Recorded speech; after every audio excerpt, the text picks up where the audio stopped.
Her hands found the fence post before her legs gave out. 9 words. He had reduced 11 days of travel, 9 months of letters, and every last dollar she owned to 9 words. Do not come to the ranch. The arrangement is over.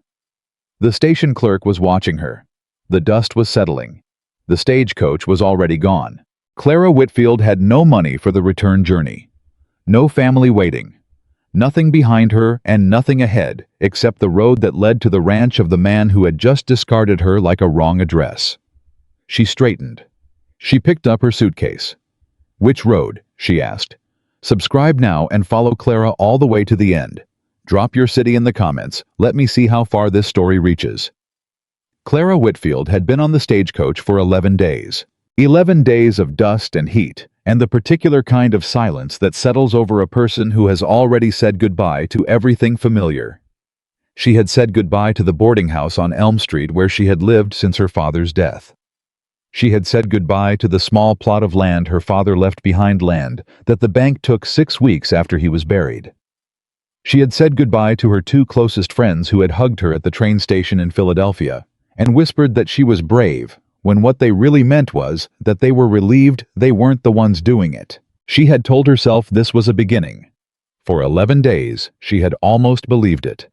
The town of Red Hollow, Arizona Territory was not what the letter described. Ethan Caldwell had written about a growing community, a town with a future, a place where a woman with good sense and willingness to work could build something real. His letters were not poetic, they were practical, almost mechanical, but Clara had appreciated that. She was 26 years old and had lived enough life to be suspicious of poetry. She wanted honesty. She wanted something solid. His letters had felt solid. The stagecoach pulled to a stop in front of a building that called itself a station, though it was really just a wooden platform with a roof and a man sitting behind a window who looked as though he had not moved since 1870. Clara stepped off the coach. She had rehearsed this moment in her head 100 times. The careful handshake, the polite conversation, the effort to appear confident without being cold. She had rehearsed the awkwardness, and she had rehearsed what she would say if there was nothing to talk about. She had not rehearsed being the only person standing on the platform. The other passengers, 2 cattle buyers and a woman traveling to meet her sister, were collected within minutes. Voices, handshakes, the sound of boots on wood and wheels on dirt. Then they were gone. Clara stood still. She waited 10 minutes. She told herself coaches were often early. She waited another 10 minutes. She told herself men like Ethan Caldwell were busy people. She waited a third 10 minutes, and then she walked to the window where the station clerk was sorting papers with great concentration. "Excuse me," she said. "I'm looking for Ethan Caldwell. He was supposed to meet this coach." The clerk looked up at her. Something crossed his face. Not pity exactly. Something more uncomfortable than pity. "You Clara Whitfield?" he asked. "I am." He reached under the counter and produced an envelope. It had her name written on the outside in handwriting she recognized from 9 months of letters. "He left this yesterday," the clerk said. "Said if a woman came off the Eastern coach asking for him, I should give her this." Clara took the envelope. She opened it, standing right there at the window. The note inside was 9 words written in Ethan Caldwell's practical mechanical hand. "Do not come to the ranch. The arrangement is over." She read it twice. The clerk was watching her with that same uncomfortable expression. She was aware of him watching. She was aware of the dust settling around her boots and the sound of horses somewhere nearby, and the way the afternoon heat pressed down on everything like a hand. She folded the note. She placed it inside her father's Bible, which she kept in the front pocket of her traveling bag. She picked up her suitcase. "Which road leads to the Caldwell Ranch?" she asked. The clerk blinked. "Ma'am." "The Caldwell Ranch," she repeated. "Which direction?" He stared at her for a moment, as if he was trying to determine whether she had understood the note. "You read what it said?" he asked carefully. "I did," she said. "Which road?" He pointed. She walked for 2 hours. The road was not much of a road, more of a suggestion of where people had walked before her, pressed into the dry earth and marked occasionally by wagon tracks. The heat was the kind that didn't announce itself. It simply surrounded you, absorbed into your clothing, your hair, the back of your neck, until you stopped noticing it and just became part of it. Clara was not a woman who wasted energy on things she could not change. She had learned that from her father, who had run a small dry goods store in Philadelphia for 31 years and had managed to stay cheerful through bad winters and difficult customers, and the slow financial slide that had eventually taken everything. Her father had always said that the difference between a person who survives and a person who doesn't is very simple. One of them keeps moving. So she kept moving. She went over the facts as she walked the way her father had taught her to go over account ledgers, calmly looking for where the numbers didn't add up. Fact, she had no money for a return journey. Fact, she had no family waiting her in Philadelphia. Fact, she had skills accounting household management, enough practical knowledge of business to have kept her father's store running for 3 years after his health began to fail. Fact, Ethan Caldwell had agreed to a marriage arrangement, and marriage arrangements were contracts, and contracts meant something even in the Arizona territory. Fact, she was already walking toward his ranch. She did not let herself cry. Not because she wasn't hurt. The note had landed somewhere deep and quiet inside her chest, in the place where she kept things that were too heavy to carry out in the open. But crying required energy she needed for other things, and she had made a decision the moment she tucked that note into her father's Bible. She was not going to be defined by being left behind. The ranch came into view around the bend of a low hill, and for just a moment, Clara allowed herself to stop and look at it. She had imagined it differently. Not grander, she wasn't foolish enough to expect grandeur, but more alive. The house was a solid structure, the kind built by someone who intended to stay, but it had the look of a place that had stopped being cared for. Fences that needed mending. Equipment left in the yard. The general atmosphere of a man who had been managing the minimum and no more. She noticed all of this in the time it took her to take one breath. Then she walked to the front door and knocked. There was a pause long enough that she wondered if he was inside, long enough that she became aware of the weight of her suitcase in her hand and the dust on her boots. Then the door opened. Ethan Caldwell was taller than she had expected. He had the look of a man who spent most of his time outdoors, weathered, a little worn around the edges, with the particular kind of stillness that men develop when they've gotten used to being alone. He was not an ugly man. He was not a warm man. He looked at her the way a person looks at something unexpected, something that doesn't fit into the shape of the day they had planned. He looked specifically like a man who had sent a note and expected that to be the end of it. "Miss Whitfield," he said. His voice was low and flat with surprise. "Mr. Caldwell," she said. "I believe we had an agreement." A beat of silence. "I sent you a note," he said. "You did," she agreed. 9 words, I counted. Something shifted in his expression, not warmth, not quite, but a kind of recalibration, like a man who had prepared for one kind of conversation and was now realizing he was in a different one entirely. "The arrangement is over," he said. "That's what it said." "That's what it said," Clara agreed. "However, I traveled 11 days on that stagecoach. I have no money for a return ticket. I have no family waiting for me in Philadelphia. And I have a signed letter from you dated March the 14th, in which you agreed to provide housing and support as part of this arrangement, regardless of outcome." She reached into her traveling bag and produced the letter. She held it out. He didn't take it. He looked at it, then looked at her. "You brought a contract," he said. "I brought your letter," she said, "which functions as a contract. I'm not asking you to marry me, Mr. Caldwell. I'm asking you to honor the agreement that brought me here. Give me a place to stay 1 week, 2 at the most, while I figure out what comes next." Another silence.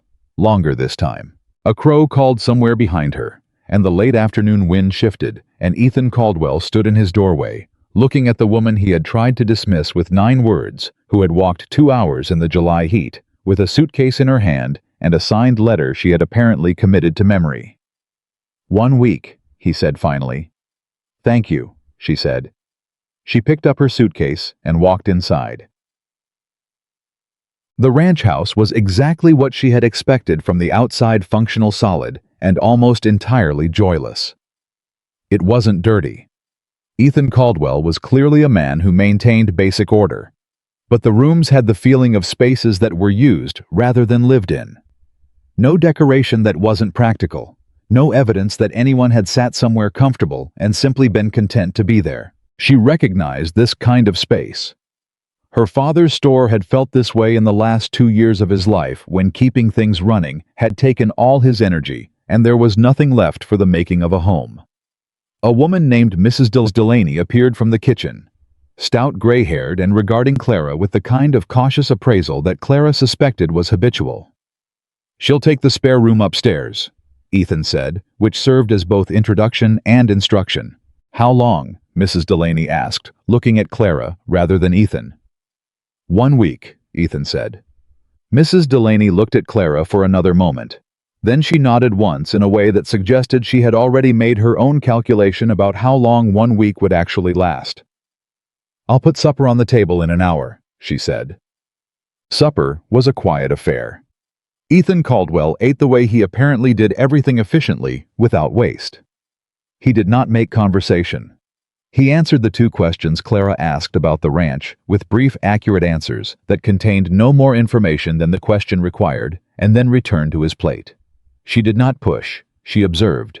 There were 3 ranch hands who ate in the kitchen. She could hear them through the wall, the low rumble of voices that told her they were comfortable with each other, old in their positions. There was also a man she didn't see that night, but whose presence was referred to twice in passing. The foreman, Walter Briggs, who apparently ate separately and managed the daily accounts. Clara listened. She was good at listening. Her father had taught her that the most important information in any situation was usually located in the spaces between what people said out loud. "The ledgers for this quarter," she said when the meal was nearly over. "Are they current?" Ethan looked up from his plate. The first time he'd looked directly at her since they sat down. "Why?" he asked. "I managed accounts for my father's business for 3 years," she said. "I'm not asking to interfere. I'm asking because it's the kind of thing I notice. Whether I look at them is your decision." A pause. "They're in the study," he said. "Off limits." "Of course," she said. She went to bed at 9 o'clock in a room that was clean and small and smelled of cedar, and she lay in the dark, listening to the sounds of the Arizona night, so different from anything she had known, and she did not let herself think about how much courage it had taken to walk that road. She only let herself think about what she had already noticed. The house was too quiet for a working ranch. The 3 hands ate separately from the foreman. The ledgers were kept in a study that was described as off-limits before she had asked to see them. And Ethan Caldwell, who had sent 9 words to dismiss her, had let her in the door. Clara Whitfield had grown up reading account ledgers. She knew when the numbers were trying to hide something.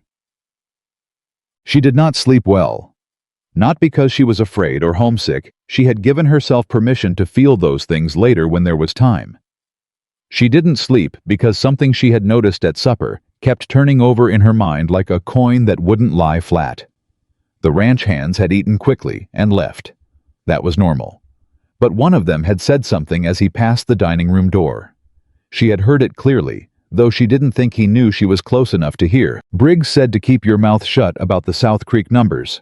She had no idea what the South Creek numbers were, but she knew what it meant when workers were told to keep their mouths shut. The next morning, Ethan Caldwell left the ranch before dawn. Clara was already awake.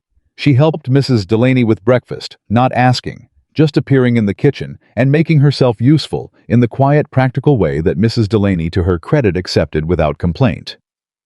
"He leaves early every day?" Clara asked while she cut bread. 6 days out of 7, Mrs. Delaney said. "Checks every fence line personally. Has since his wife died." Clara didn't ask about the wife. That was a door she would not open without an invitation. "The foreman, Mr. Briggs," she said instead. "He handles the accounts." Mrs. Delaney's hands paused for just a fraction of a second on the pan she was washing. Not long enough to be noticeable if you weren't watching for it. "He handles the accounts," she confirmed. "Has he been with the ranch long?" 6 years, Mrs. Delaney said. "Since before Mrs. Caldwell passed." Clara nodded, as though this was simply conversation. She cut another piece of bread. 6 years was a long time to be trusted. It was also a long time to be stealing. Walter Briggs appeared at mid-morning. He was a lean man with a face that had learned to be agreeable, the kind of face that presented itself as honest so consistently that most people stopped checking. He walked into the kitchen with the ease of a man who considered himself fully at home, nodded at Mrs. Delaney, and then looked at Clara with an expression of calibrated pleasantness. "You'd be the Eastern woman," he said. "Clara Whitfield," she said. "And you're Mr. Briggs." "Walter," he said. "We don't stand much on formality out here." "Walter," she agreed. He poured himself coffee and leaned against the counter with the relaxed posture of a man who had never felt the need to be careful in this kitchen. "Didn't expect you'd actually show up," he said conversationally. "After the note and all." "The note suggested I shouldn't come," she said. "It didn't give me a particular reason." He studied her over his coffee cup. The pleasantness was still there, but underneath it something else had appeared, a careful, calculating attention. "Ethan's been through a lot," he said. "He doesn't need complications." "I'm not a complication," Clara said pleasantly. "I'm a guest for the week." "Right," Walter said. He finished his coffee, set the cup down, and left the kitchen. Clara watched him go. She thought about what her father used to say about men who were too careful about being relaxed. A man who works that hard at being casual usually has something he's working equally hard not to show. That afternoon she found the discrepancy entirely by accident. She wasn't in the ledgers. Ethan had said they were off limits, and she had no intention of violating his trust this early. She was sitting at the small table near the window with a cup of tea, writing a letter she would probably never send to a friend in Philadelphia who would be wondering what had happened. Mrs. Delaney had left a stack of household receipts on the table. Ordinary things: flour, lamp oil, salt, and Clara, whose hands were used to organizing paper, automatically began straightening the pile. She wasn't reading them, just straightening.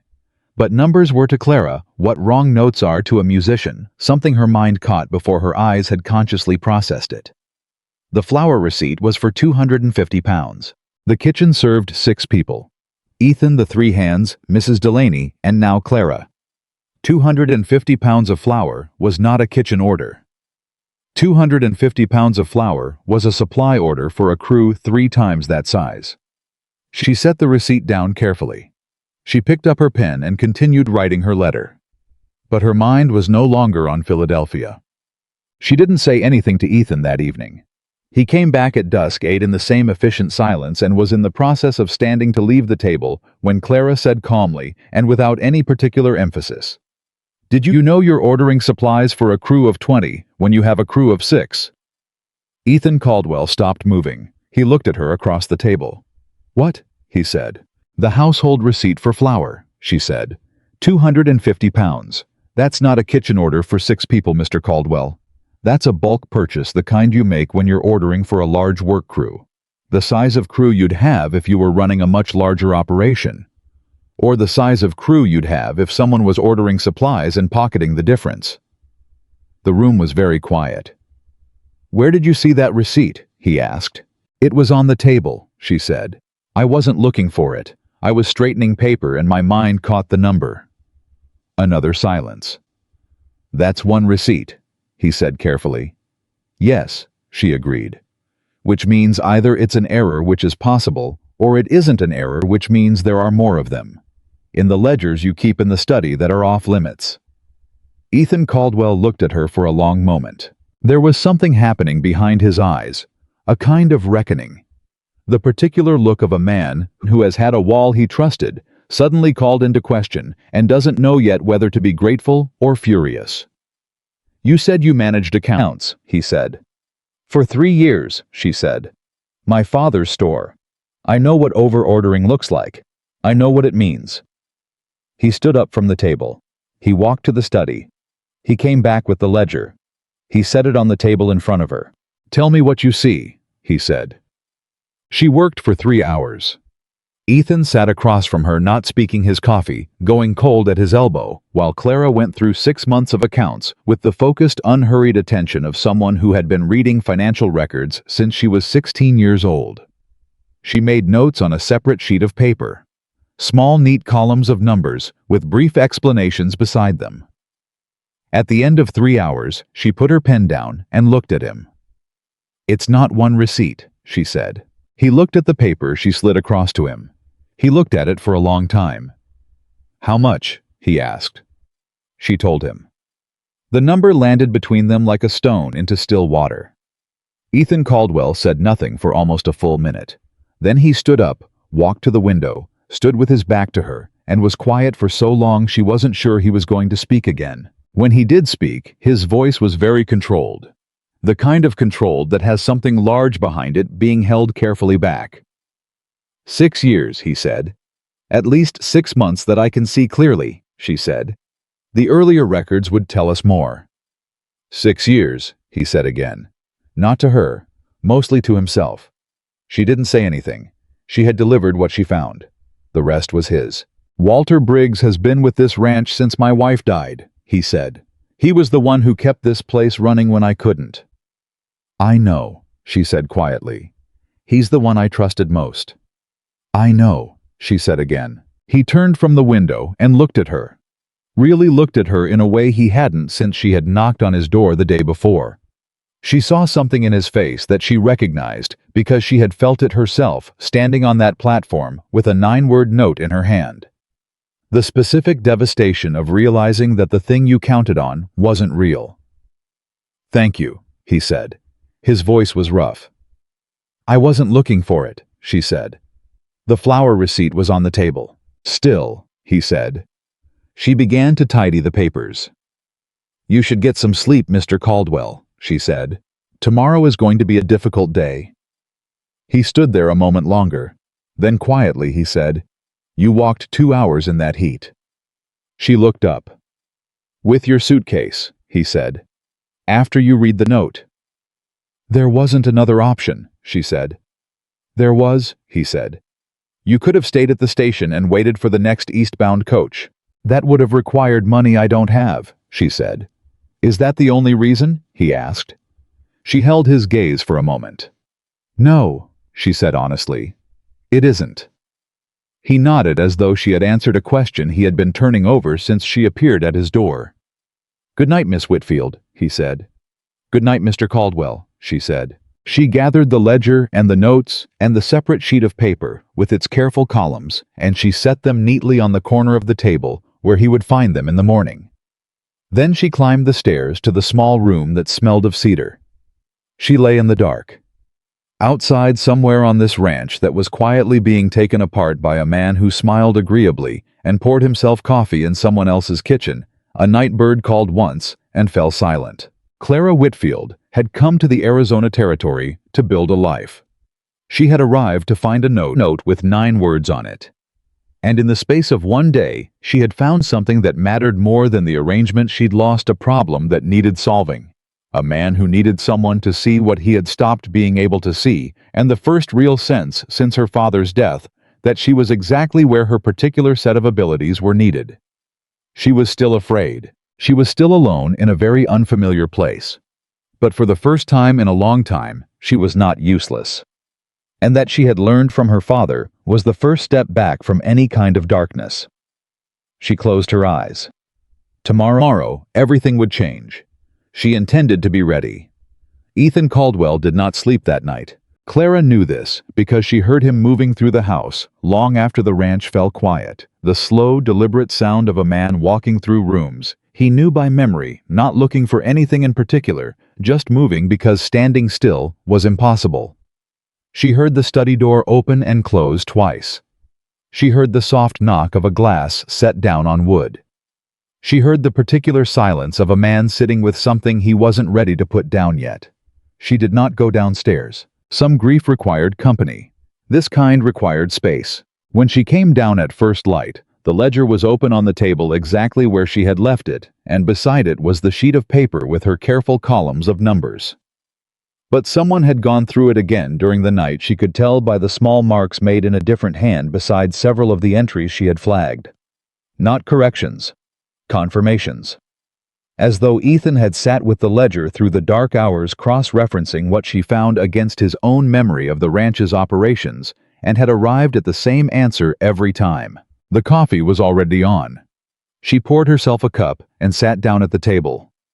Ethan came in from outside 10 minutes later, carrying the particular stillness of a man who had made a decision in the night and arrived at morning on the other side of it. He looked at her. He looked at the ledger. He sat down.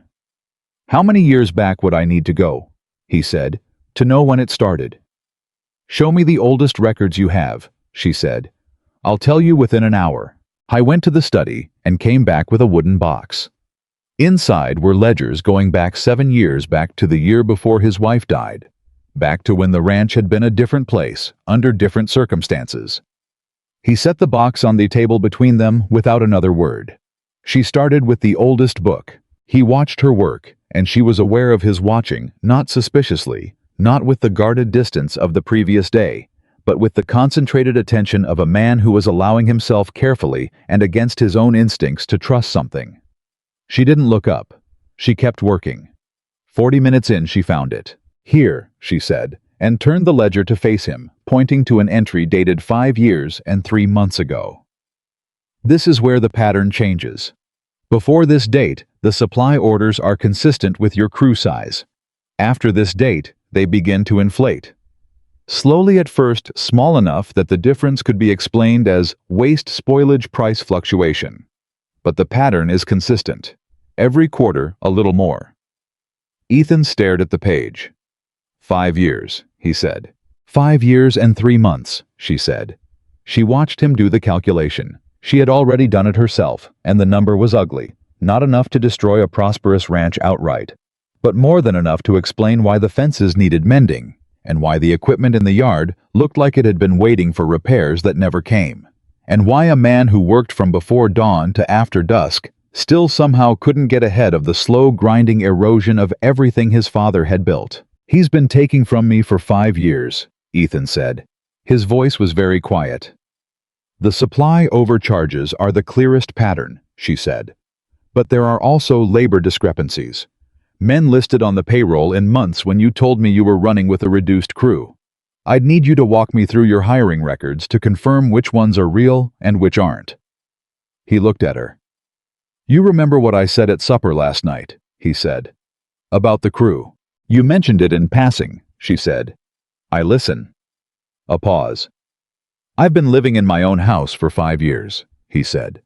"And a woman who's been here 2 days knows more about what's happening in it than I do."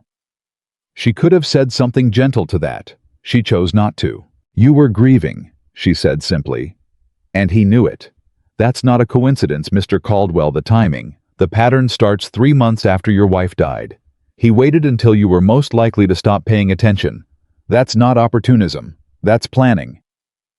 The word settled in the room between them, like something that had changed the temperature.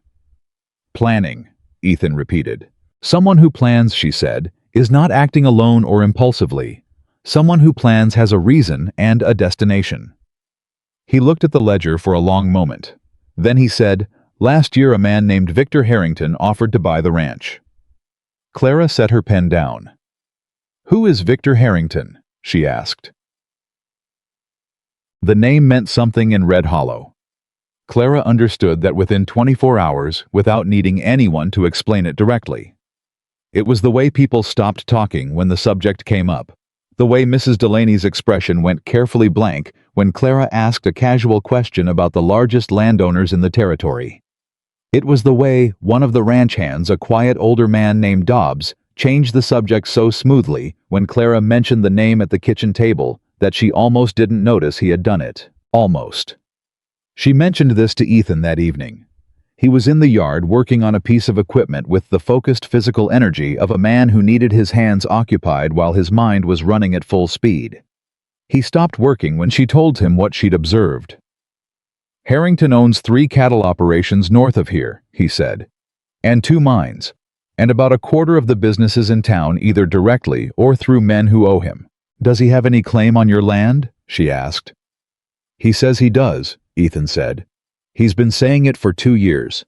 Something about the original survey boundaries. He claims the South Creek section of my property was improperly recorded and actually belongs to him." The county assessor looked at it and said the claim had no merit. but Harrington has been sending lawyers. South Creek. The phrase landed like something she recognized.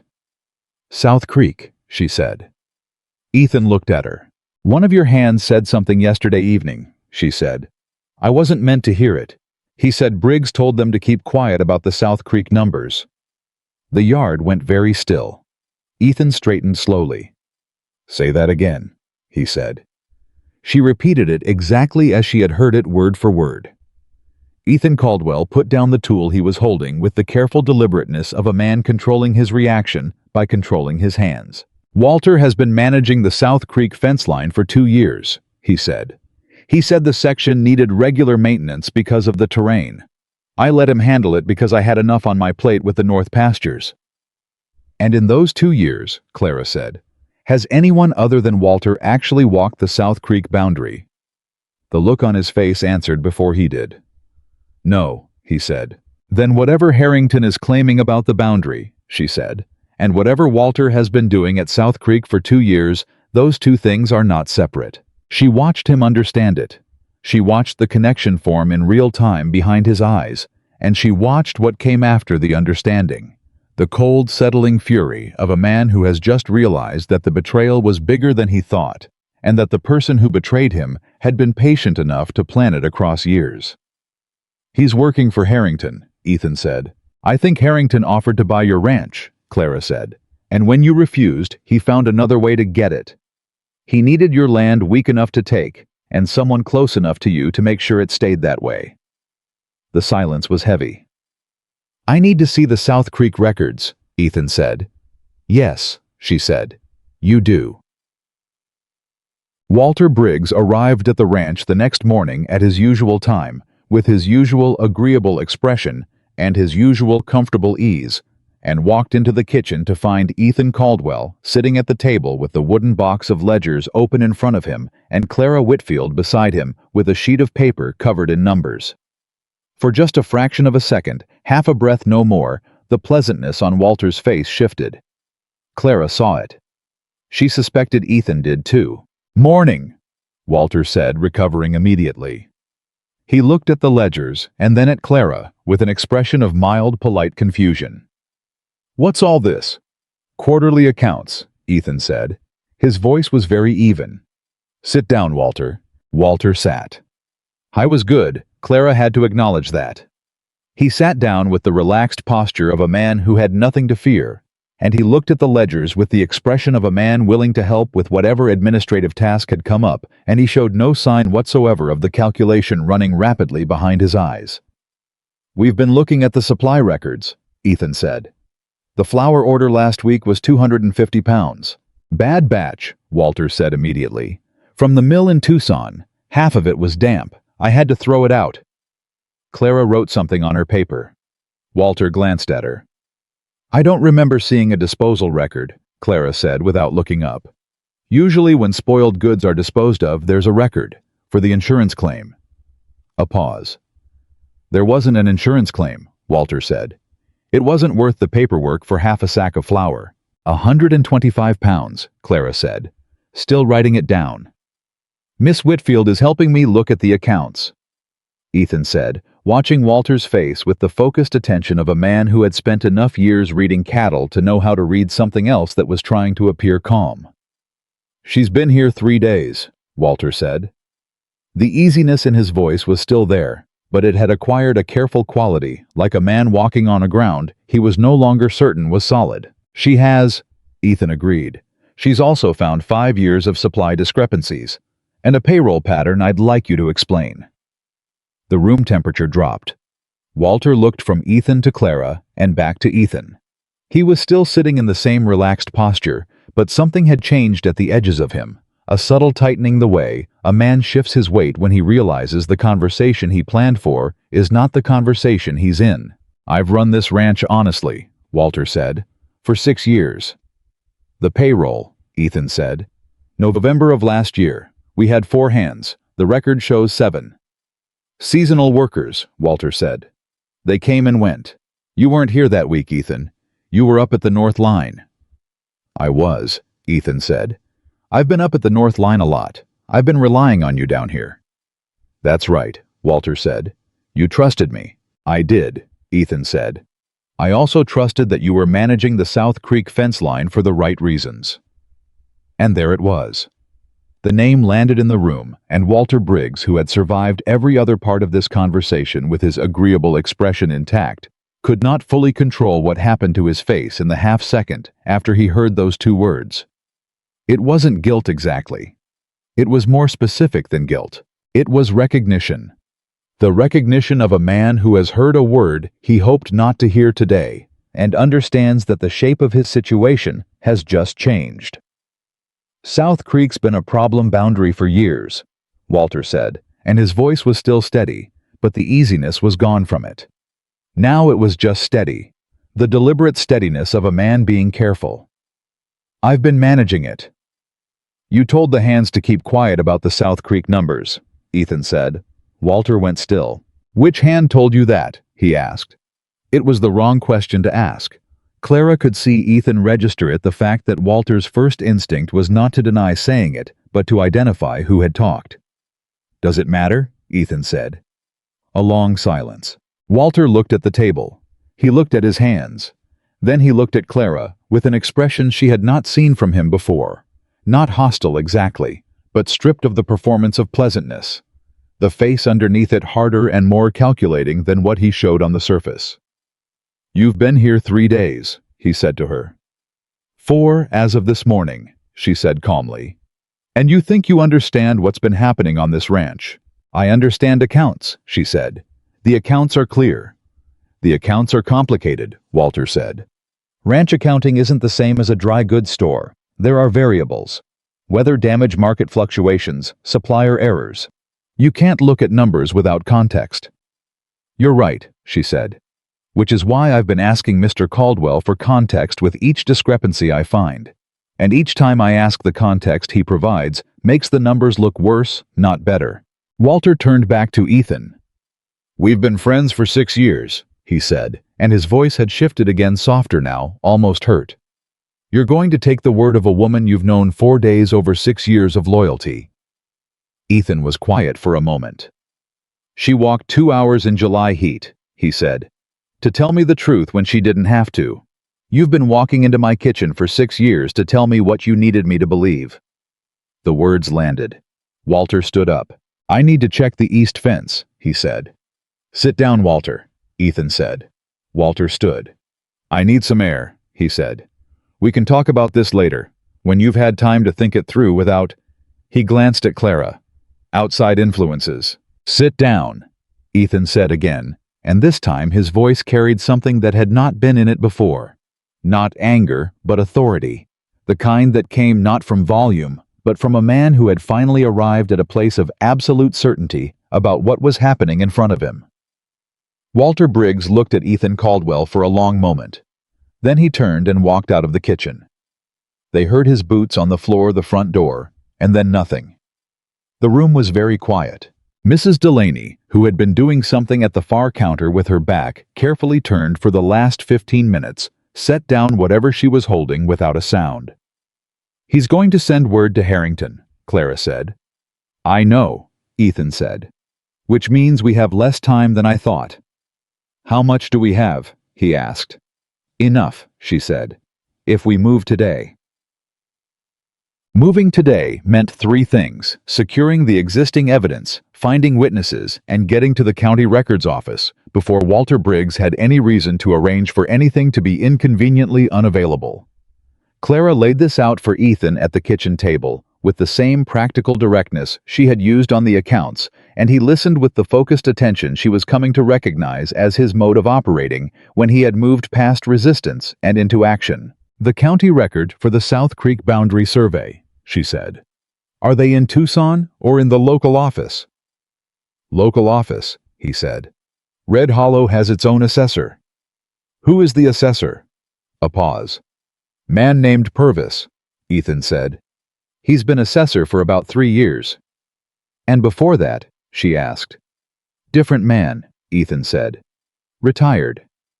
Who appointed Purvis? Ethan looked at her. The county board, he said. But Harrington sits on the county board. She wrote it down. "We need the original survey records," she said. "Not the current filed versions. Original. If Walter has been adjusting the physical boundary over 2 years, there will be a difference between the original survey and what's currently on file. And if Harrington arranged to have the filed version changed to match whatever Walter has been doing on the ground, then the only evidence that the original boundaries were different," Ethan said slowly, "would be in documents old enough that nobody had reason to alter them yet." "Your father's papers," she said. "Do you have them?" He was already standing. They spent the afternoon in the study, and it was a different kind of quiet than the first evening. The productive silence of two people working toward the same thing. Ethan knew the ranch's history the way a man knows something. He grew up in the kind of knowledge that lives in the body rather than the mind. And Clara knew how to translate that knowledge into evidence, how to find the document that proved what the memory already contained. His father had kept meticulous records. That was the first relief the records existed. The second was that his father had been the kind of man who kept originals and copies in separate locations out of a distrust of fire and theft that had apparently not extended to the son. His diligence was protecting from beyond the grave. The original survey of the Caldwell Ranch, conducted in 1871 by a federal surveyor named Archibald Potts, was in a box at the bottom of a locked trunk. Clara unfolded it carefully on the desk. The South Creek line was drawn clearly with measurements recorded in the surveyor's careful hand. She compared it to the current county record, the copy Ethan had requested from the assessor's office 8 months ago, when Harrington's lawyers first started asking questions. The line had moved. Not far, perhaps 40 feet in surveying terms, practically a rounding error. But 40 feet on a property the size of the Caldwell Ranch, along a creek line that controlled water access for 2 full pastures, was not a rounding error. It was the difference between Harrington having a legal claim and Harrington having nothing. Clara set the 2 documents side by side. "Someone changed this," she said. Ethan stood very still. "Not Purvis." Clara continued thinking out loud, following the logic the way she followed a column of numbers. Not directly, he wouldn't risk his name on something this specific. But he could have looked the other way when the filing was updated. He could have accepted an amended survey without verifying it against the original. "And Walter," Ethan said. "On the ground. 40 feet of fence posts moved over 2 years, she said. Small enough to explain as repair work, significant enough to support a new survey claim." "It's a land grab," Ethan said, and his voice had the flat, cold clarity of a man who has identified a threat completely. "Harrington wants the South Creek section because it controls the water. If he gets the water access, the north pastures become unusable. The ranch value drops. He comes back with another offer, and this time you're too weakened to refuse," she finished. The study was very quiet. Outside somewhere on the ranch, someone was moving. They could hear boots on the ground and the distant sound of horses. Neither of them commented on the fact that Walter Briggs had left 4 hours ago and not come back. "I need to get to the original records in the county office," Ethan said, "before Purvis has any reason to pull them." Clara said. He looked at her. She said again. "You need someone who can read what's been changed and explain it in a way a court would understand. I can do that." A pause. "You don't have to be part of this," he said. "This isn't your fight." She looked at him steadily. "You said 1 week?" she said. "It's been 4 days. I've still got 3. Something crossed his face, not quite a smile. Something more complicated than a smile. The expression of a man who was surprised for perhaps the 3rd time in 4 days by a woman he had tried to dismiss with a note. "All right," he said. They left for town before the sun had fully cleared the horizon. Clara sat beside Ethan on the wagon seat with the original survey and the copy, and 4 months of annotated account records in a leather satchel on her lap. And the morning air was cool enough to be almost pleasant, and neither of them spoke for the first several miles. It was Ethan who broke the silence. "My wife's name was Alice," he said. Clara did not look at him. She understood instinctively that this was not an invitation for response. It was a man releasing something he'd been carrying for a long time because the moment had created enough space for it to move. "She died 2 years after we married," he said. "Fever. Nothing that should have been fatal. The doctor said he'd seen people recover from worse, but she didn't. A pause. After she died, He stopped. Started again. I stopped. Not physically. I kept working. But I stopped paying attention to anything that wasn't directly in front of me. The accounts, the business side of things, the relationships with people in town. I let all of it go to the edges, and I let Walter run it because Walter was there and he seemed capable, and I didn't have the energy to question it. Grief does that, Clara said simply. I left this ranch vulnerable, he said. That's on me. You were in pain, she said. That's not the same as being careless. Walter knew I was in pain, he said, and he used it. She thought about that. About the timing she had noted 3 months after Alice Caldwell's death, the first supply discrepancy appearing in the ledger. 3 months was how long it had taken Walter Briggs to calculate that Ethan was far enough into grief to stop watching the numbers. Can I ask you something? She said. You can ask. Why did you agree to the mail order arrangement? She said. The letters, they were your idea. He was quiet for a moment. My sister, he said. She was worried about me. She said I needed someone. She said the ranch needed someone. She arranged the introduction through an agency, and I went along with it because she kept asking, and because I thought... He paused again. I thought maybe it was time to try to be less alone. And then you changed your mind, Clara said.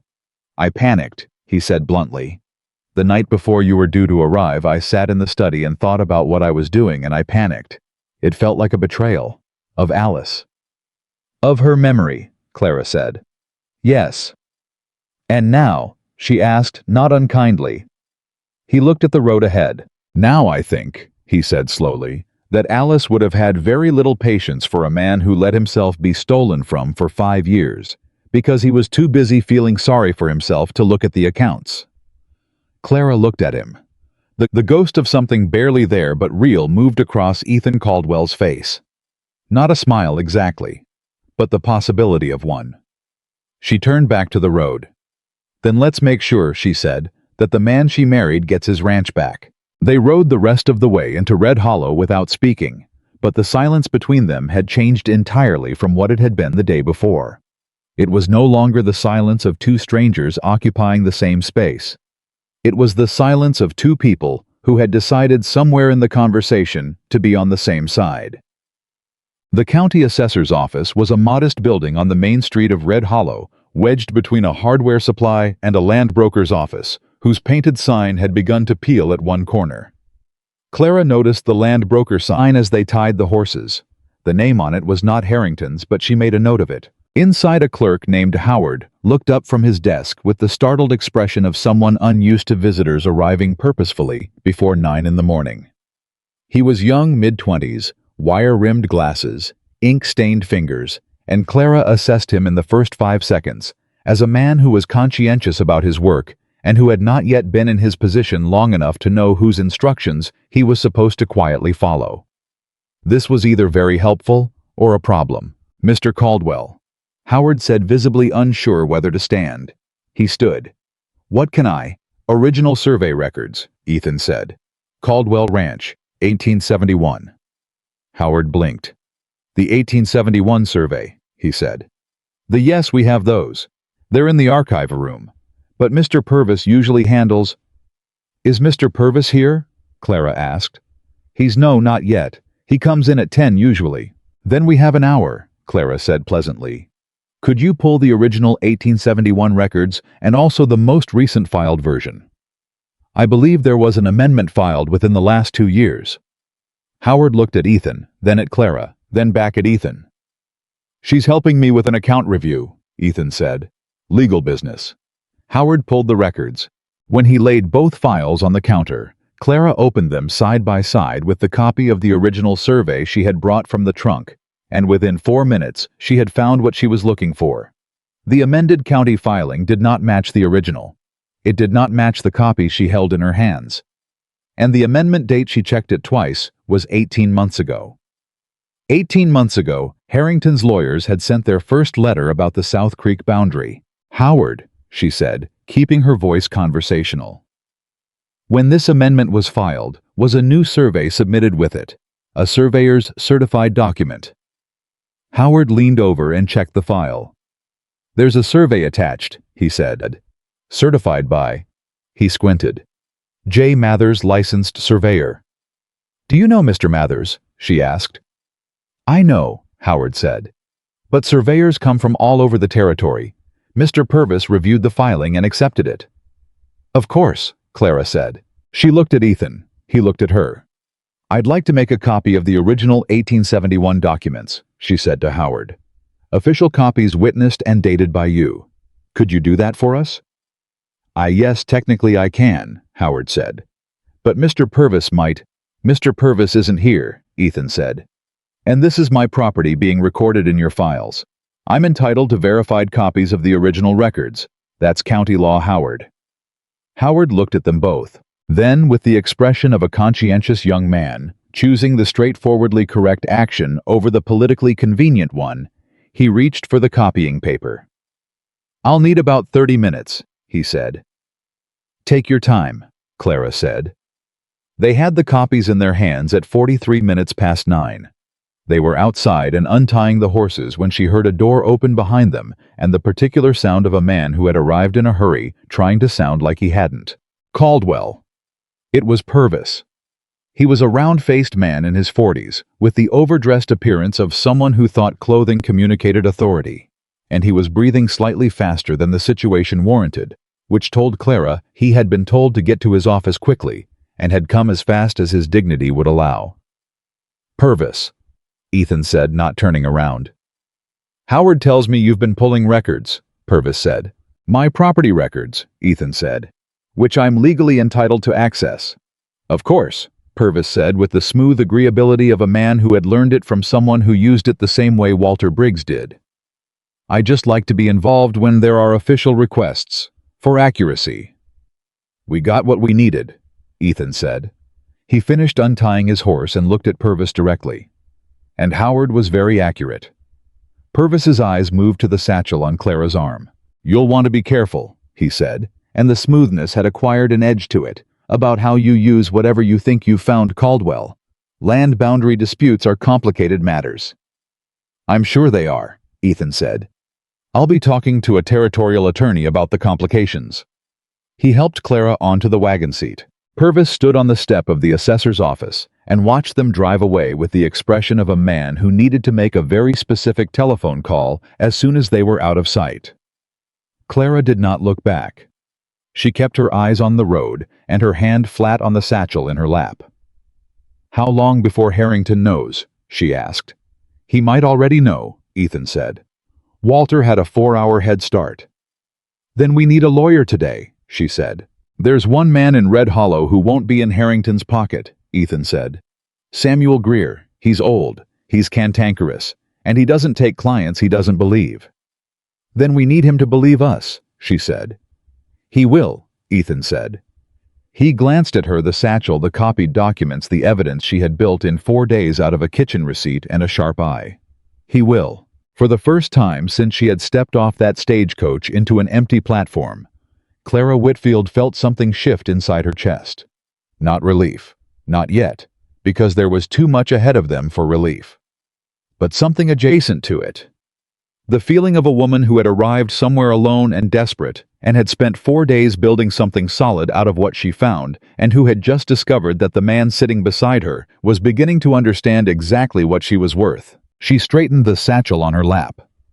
They had a lawyer to convince a land broker's sign to investigate a foreman who was somewhere making calls she couldn't hear, and an assessor whose agreeableness had just acquired an edge.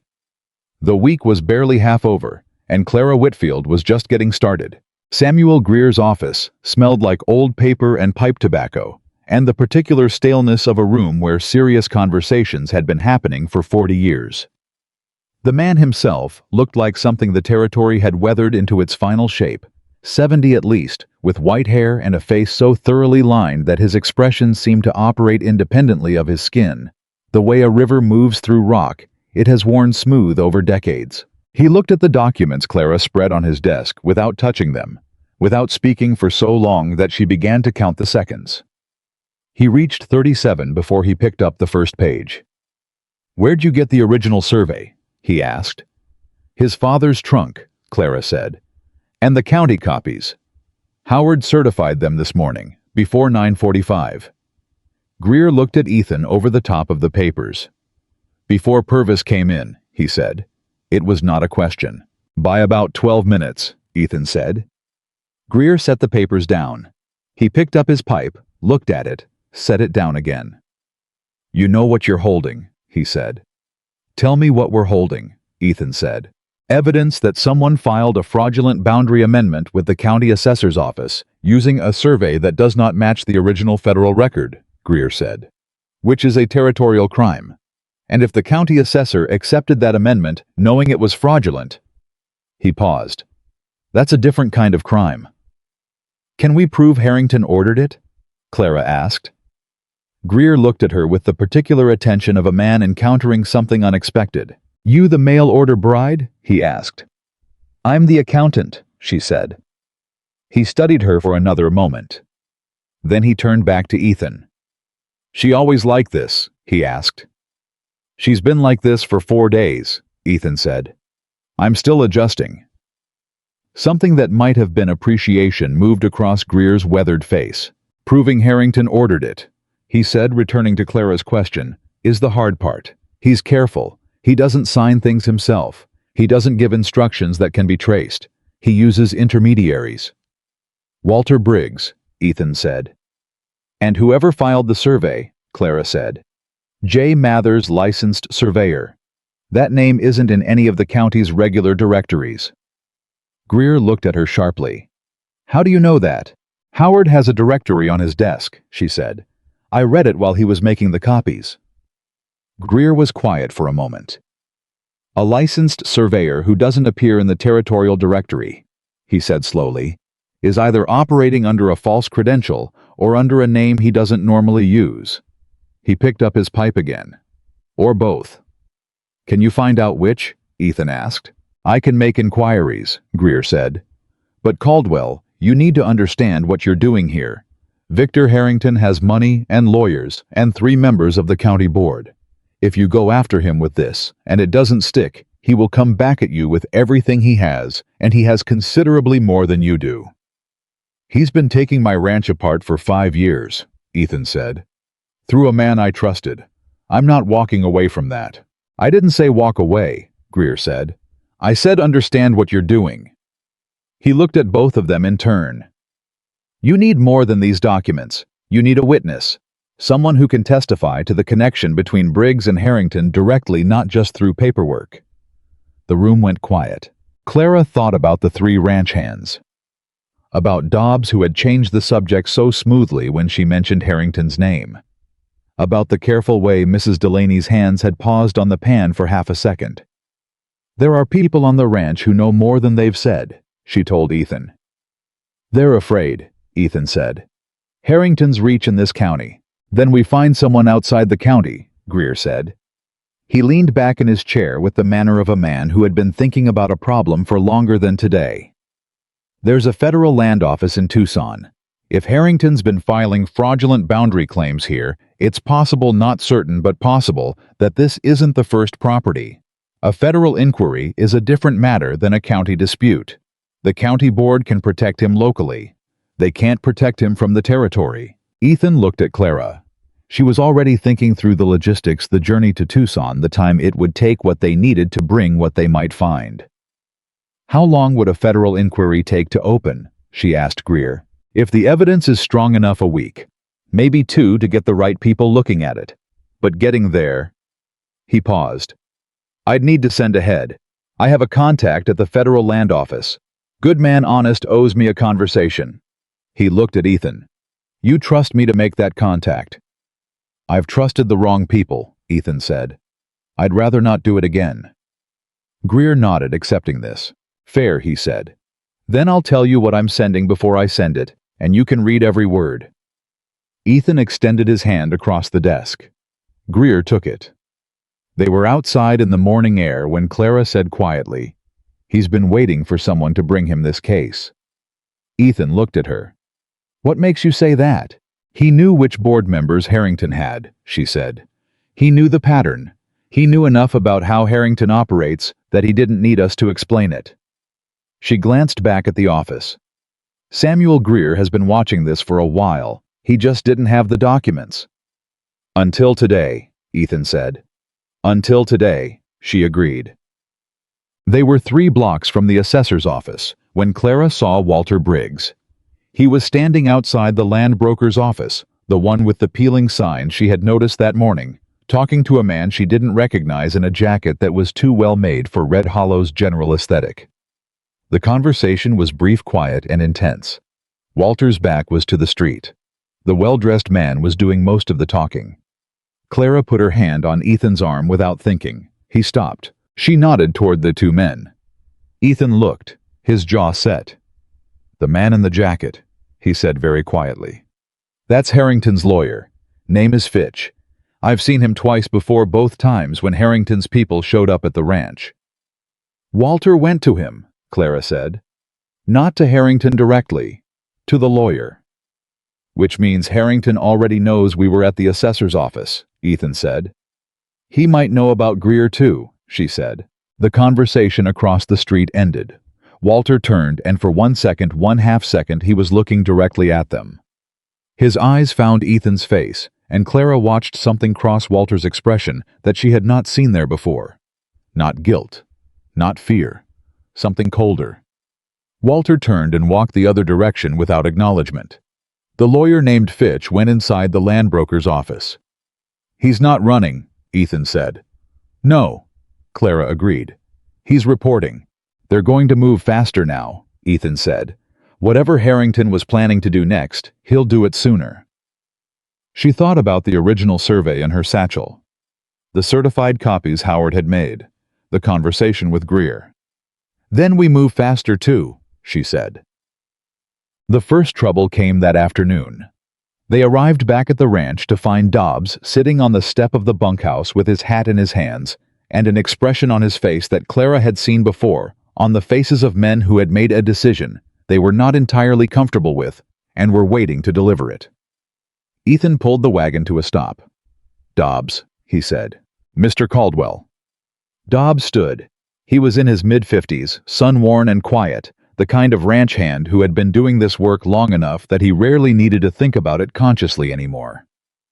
"I need to tell you something." "Tell me," Ethan said. "Walter came back about an hour after you left this morning," Dobbs said. "He went through the bunkhouse, said he was looking for something he'd left. Wasn't looking for anything he'd left."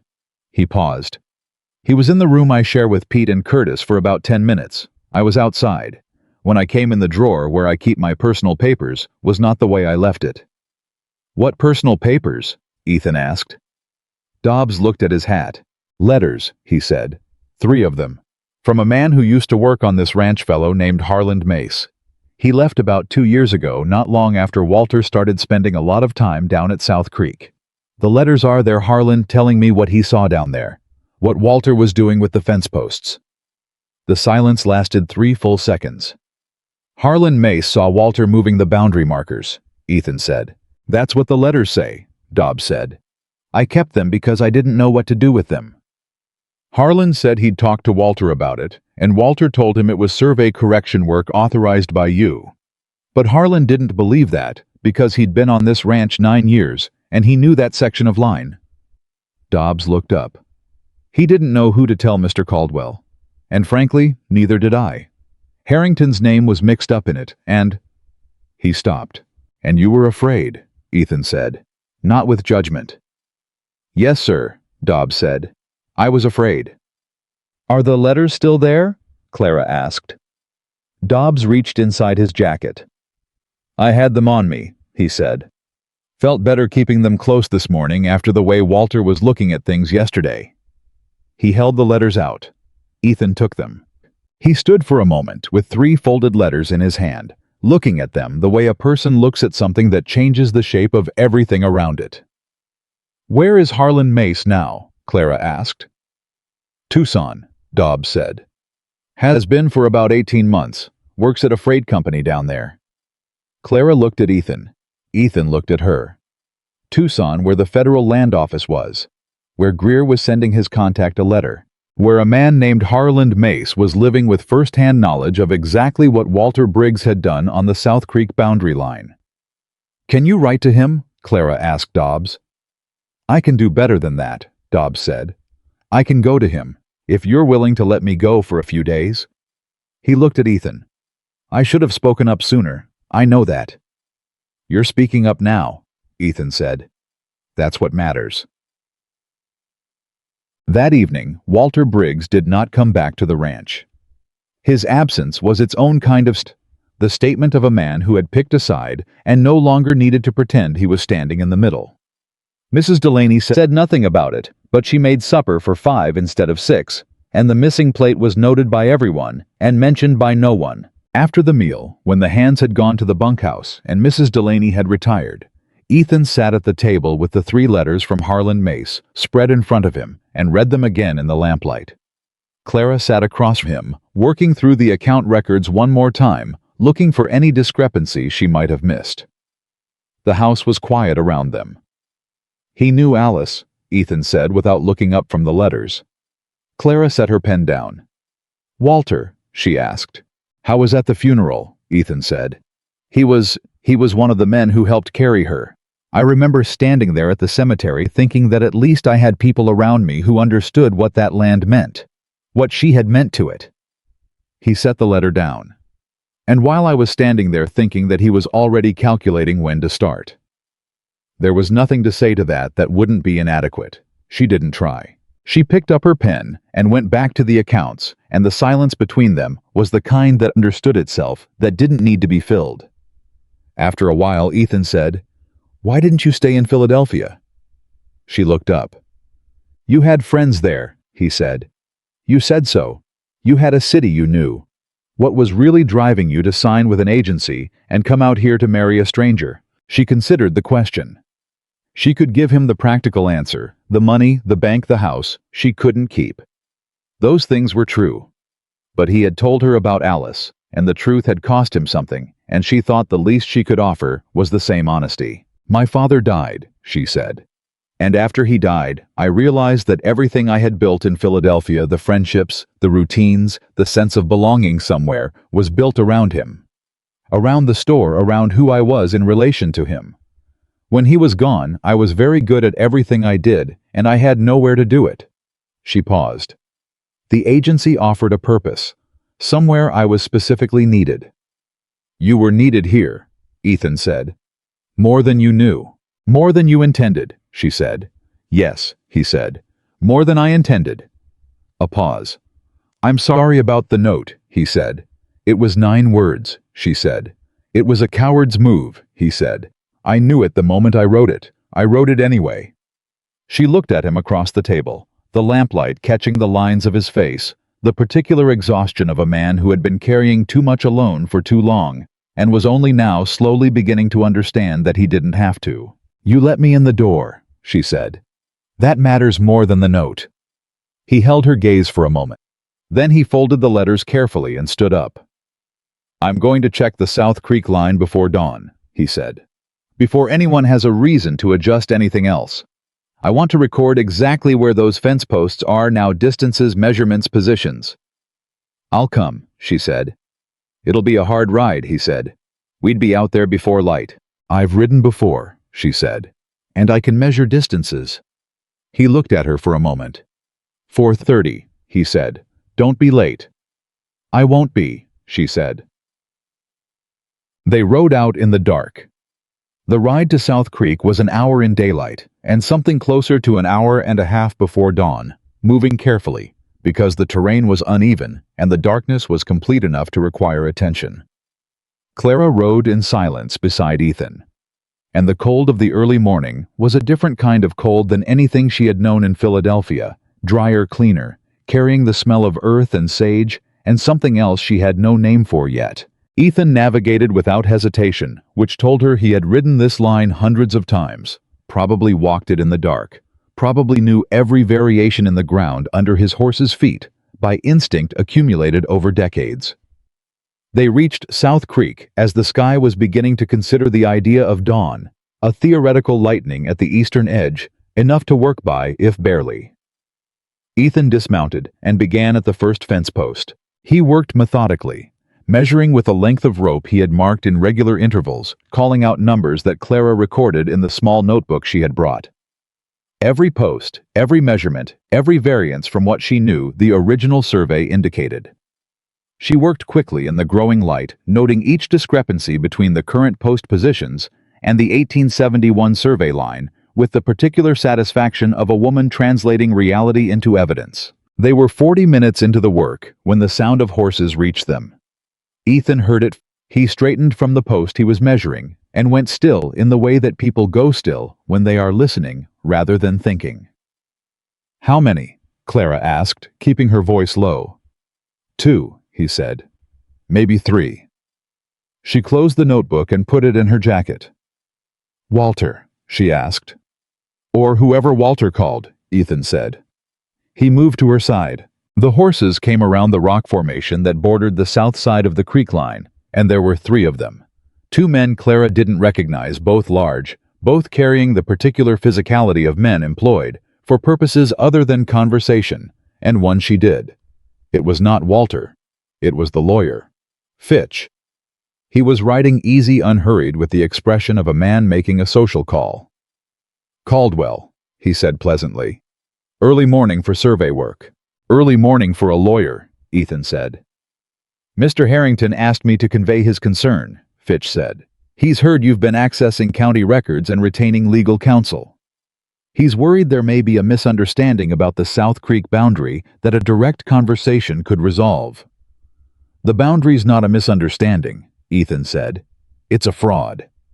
The pleasantness on Fitch's face didn't move. "Strong word," he said. "There are always complexities in survey records that go back 50 years. The county assessor reviewed the amendment and found it valid." The county assessor, Ethan said, was reviewing his own filing. "Nevertheless." Fitch let that word sit for a moment. "Mr. Harrington's original offer for the South Creek section is still available. A fair market price. More than fair given the current state of the property." "It's not for sale," Ethan said. "Mr. Caldwell." Fitch's tone shifted, not threatening, not quite. Something more like a man delivering a weather report. "You're a single rancher without the resources for a prolonged legal dispute. Mr. Harrington has patience and capital and 3 attorneys who do this work full-time. Even if you're right about the boundary, and that's a considerable if a territorial court dispute would take years. Years in which a lot can happen to a struggling ranch." The implication sat in the morning air. Clara looked at the 2 large men on either side of Fitch. She looked at Ethan. His face was completely still. The stillness of a man who had heard the threat clearly and was deciding how to respond to it. "Tell Harrington," Ethan said, "that the next conversation about South Creek will happen in a federal land office in Tucson." Fitch's eyes moved to Clara for the first time. He studied her with the attention of a man cataloging information. "Miss Whitfield," he said, "the mail order arrangement." He said it like a category. "You've been very busy for a guest." "I have," she said pleasantly. "I hope you understand the position you're putting yourself in," he said. "Involving yourself in a territorial land dispute when you have no legal standing in Arizona." "I have standing as a witness," she said, "and as a licensed record keeper. I notarized the certified copies Howard prepared this morning." She had done no such thing. There had been no notarization, but she said it with the tone of a woman stating an obvious fact, and she watched Fitch file it away with the careful attention of a man who would have to verify it before he knew whether she was bluffing. Let him verify. "Good day, Miss Whitfield," Fitch said. He turned his horse and rode back the way he had come. The 2 large men followed without having said a single word. Clara and Ethan stood in the early morning light and watched them go. "The notarization," Ethan said. "Something for him to worry about," she said. "He'll spend time verifying it before he decides what it means." "Buying us time," he said. "A little," she said. "Not much." She opened the notebook. "We should finish the measurements." They were back at the ranch by 8. Greer was waiting for them in the yard, sitting on the fence with his hat pushed back and a look on his face that said he had been there long enough to be impatient. We had company at South Creek, Ethan said, dismounting. I know, Greer said. Fitch came to see me this morning before he rode out to find you. He looked at Clara. He wanted to know if you'd actually filed notarized copies with the assessor's office. What did you tell him? She asked. I told him I hadn't seen the documents he was referring to, Greer said. Which is true, I haven't. He looked at her steadily. Did you notarize anything with Howard? Howard certified the copies, she said. I may have let Fitch assume the certification was more formal than it was. Greer was quiet for a moment. Then, I've been practicing law for 40 years. I've seen people bluff Harrington's people before. Most of them get dismantled quickly because Harrington's people are very thorough and they verify everything.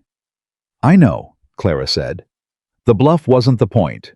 The point was to make them spend time verifying something that turns out to be irrelevant while the actual evidence, she held up the notebook, continues to get stronger. Greer looked at the notebook. He looked at Ethan. Where did you find her? He said. She found me, Ethan said. She walked 2 miles to my door. Greer took the notebook and looked at the measurements she had recorded. This is enough for a federal inquiry, he said. With the original survey and these measurements and the letters from this man Mace. He looked up. If Dobbs can get him to Tucson, and he'll testify, we have a case. How solid? Ethan asked. Solid enough to worry Harrington, Greer said. Which is why? He reached into his jacket and produced a folded paper. I received this an hour ago, delivered by a writer, from Harrington himself. He handed it to Ethan. Ethan unfolded it and read. Clara watched his face. She saw the moment he reached whatever the letter said because his expression did not change. It locked. The particular expression of a man controlling a very strong reaction by not letting any of it reach the surface. He handed the letter to Clara. It was brief. Harrington's language was measured, formal, and entirely clear. Howe was claiming the South Creek section on the basis of the filed amendment. He was giving Ethan 30 days to vacate the disputed territory, a section that included the water access for the North Pastures. He was suggesting with polished cordiality that Ethan's financial records would not withstand scrutiny in a territorial court, and that a lengthy dispute would likely result in the bank calling the notes on the ranch's remaining mortgage. And at the bottom, a single additional line: the woman currently residing at your property has no legal status in this territory, and no standing in matters pertaining to your land. Her involvement will complicate rather than assist your position. Clara set the letter down. She was aware of Ethan watching her. She was aware of Greer watching her. She was aware that the letter was designed to do exactly what it was doing, to make her feel like a liability, rather than an asset, to make Ethan question whether having her involved was making his situation worse.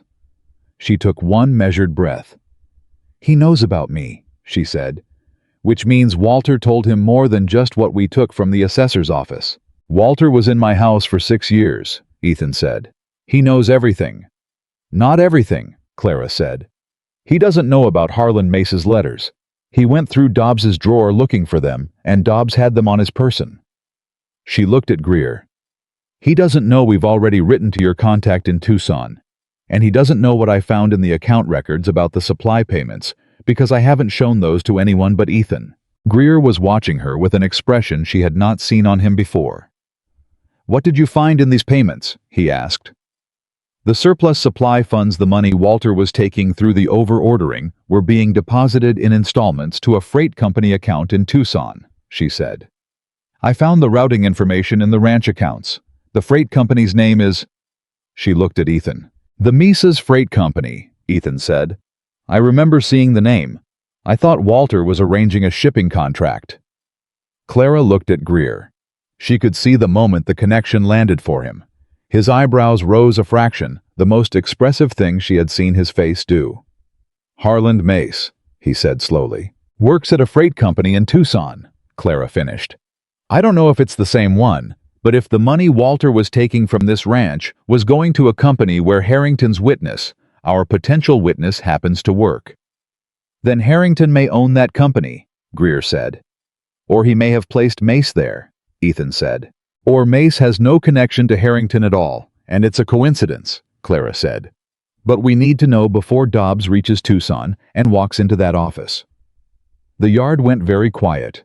Greer stood up from the fence. "I need to send another letter," he said. "Right now." He looked at Ethan. "And you need to get word to Dobbs before he leaves. Tell him not to go directly to Mace. Tell him to find my contact at the federal land office first." Ethan was already moving to the bunkhouse. Clara stood in the yard with the letter in her hand.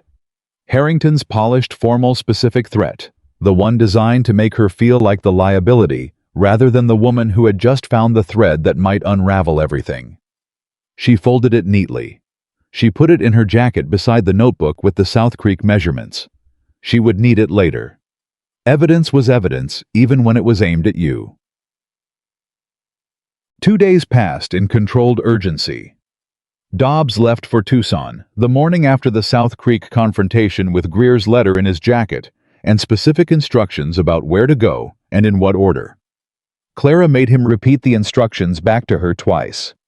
He did, with the careful attention of a man who understood that the details mattered. During those 2 days, the ranch operated differently. Not in the obvious ways. The work continued. The cattle were checked. The equipment that needed fixing got at least partially fixed. But the atmosphere had changed. The hands moved with a wariness that had not been there before Walter's disappearance. The knowledge that something was happening above their station, something that could alter the shape of all their lives. Clara worked through the remaining accounts. She pulled every supply record she could find, cross-referenced every payment to the Mesa's freight company, and built a timeline that started 5 years ago and ended in the present with a level of detail that left no room for the explanation of error or coincidence. On the second evening, she was still at the kitchen table when Ethan came in from the yard. He looked at the papers spread around her and said nothing, but he poured 2 cups of coffee and set one beside her without asking. She kept working. He sat across from her and watched, and the companionable quiet of 2 people sharing a working evening was something Clara recognized as different from anything that had existed in the house before she arrived. "Greer sent word," Ethan said after a while. "His contact at the federal office is reviewing the original survey records. He thinks the fraudulent amendment is provable." "Good," she said, not looking up. "He also said the Mesa's freight company is incorporated under a holding company that Harrington's name doesn't appear in directly." A pause. "But one of the directors is a man named Caldwell." She looked up. "Not you," Ethan said. "My cousin, Thomas Caldwell. We haven't spoken in 8 years. I didn't know he had any connection to Harrington." She looked at him carefully. "Thomas," she said. "Is he someone who would—" "I don't know," Ethan said. 8 years is a long time.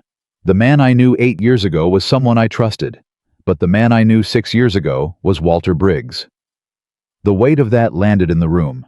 "If your cousin is connected to the freight company," she said slowly, "and the freight company is where the stolen funds were going, then this is more complicated than one foreman and one land baron," Ethan said. "Or," she said, "your cousin doesn't know what he's connected to. He might have been given a directorship without understanding what the company was being used for." "Or he might not," Ethan said. "Or he might not," she agreed.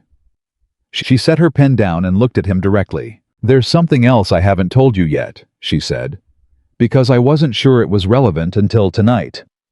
He waited. "The flower receipt," she said. "The one I found on the kitchen table the first night. Mrs. Delaney left it there. I've been thinking about that for days, about whether she left it by accident or not."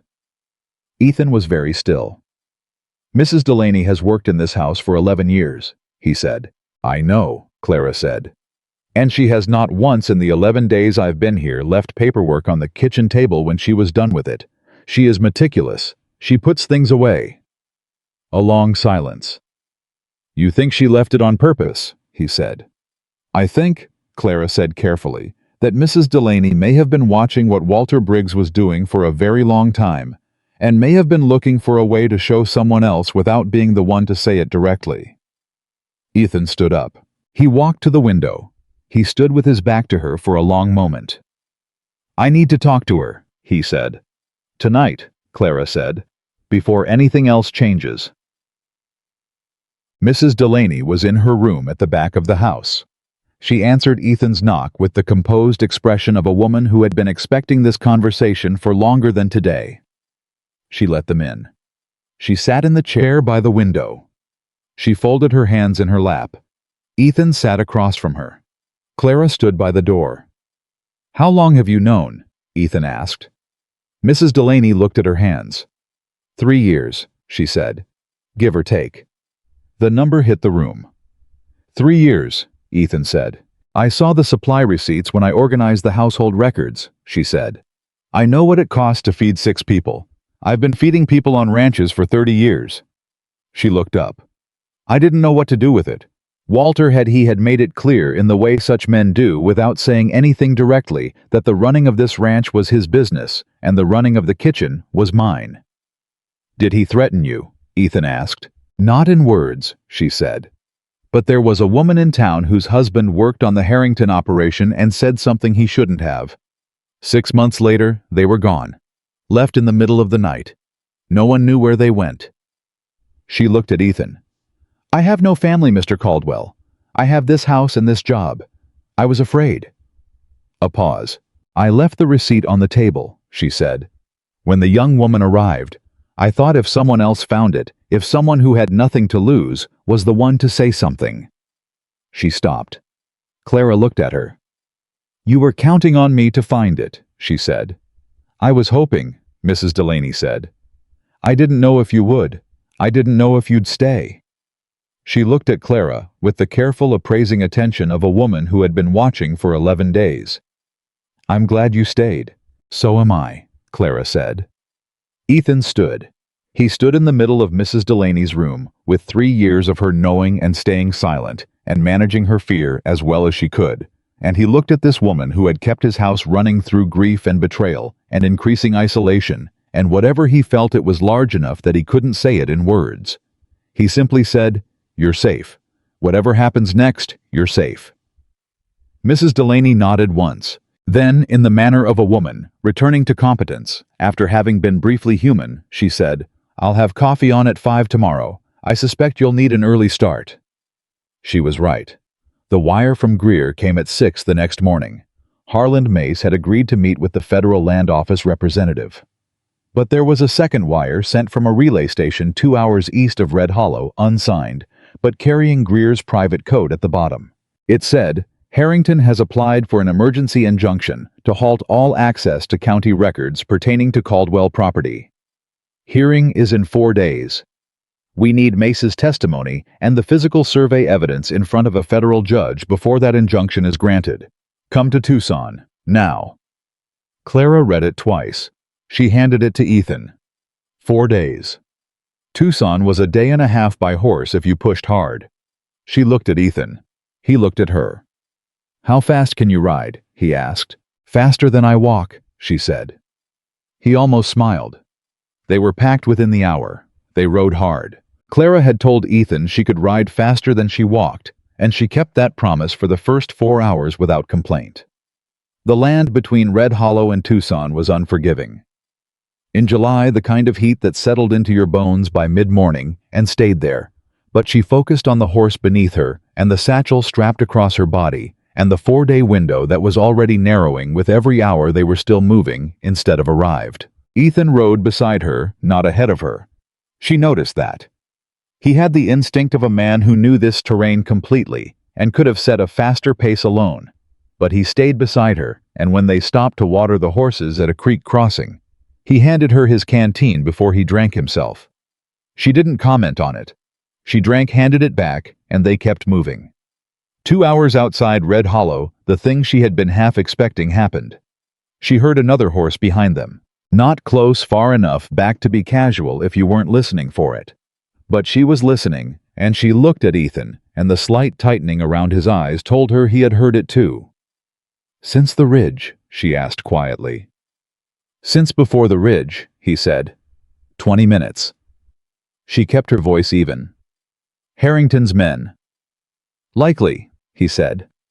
Or someone making sure we're actually headed toward Tucson and not somewhere else. What do we do?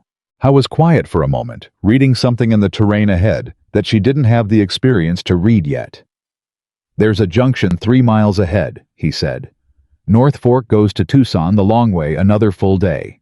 South Fork goes through Mesquite Pass. Rougher terrain, harder riding, saves 6 hours. And whoever's following us," she said, "would expect us to take the main road." "Yes," he said. She looked straight ahead. "South Fork," she said. He glanced at her. "It'll be hard going," he said. "The terrain through the pass is—" "Ethan," she said. "South Fork." He nodded once. At the junction, they turned south without slowing.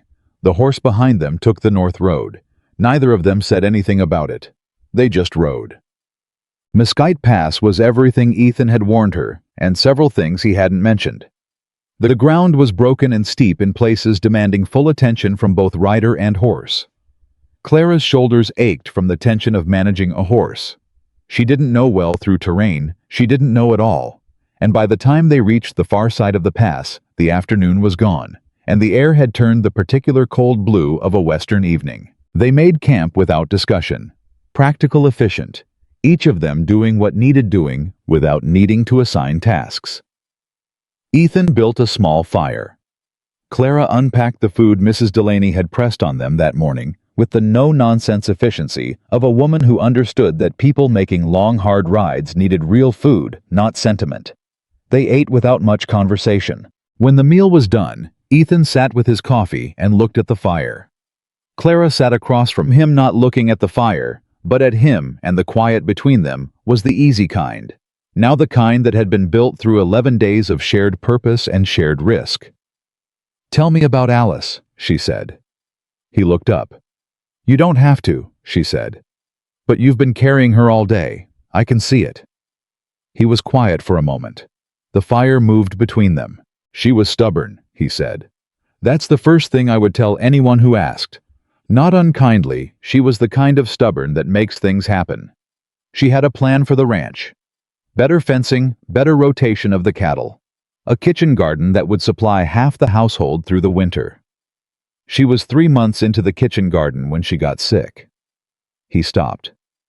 "She sounds like someone who would have found the discrepancy in the flour receipt," Clara said. Something moved across his face, surprise, and then something softer. "Yes," he said. "She would have. She'd have found it the first month and had Walter out on his ear before he'd gotten comfortable." He looked at the fire. "I used to think that was why losing her broke me so completely. Because she was the practical one, the one who watched the details. Without her, I didn't know how to—" He stopped again. "You did know," Clara said gently. "You just couldn't do it alone." "No," he said. "I couldn't." The fire crackled. "Can I tell you something?" he said. "Yes," she said. "When I sent that note," he said. "The 9 words. I sat in the study for an hour after I wrote it, and I almost didn't send it. I kept thinking, what if she's different than what I'm afraid of? What if she's someone who knows what she's doing?" He paused. "And then I sent it anyway." "Because being afraid won," she said. "Being afraid won," he agreed. "And then you knocked on my door." "I knocked on your door," she said. "And you were—" He looked at her across the fire. "You were exactly what I was afraid of. Not in a bad way. In the way of something you know is going to change everything, and you're not sure you're ready for the change." She held his gaze. "Are you ready for it now?" she asked. He looked at her for a long moment. "I'm getting there," he said quietly.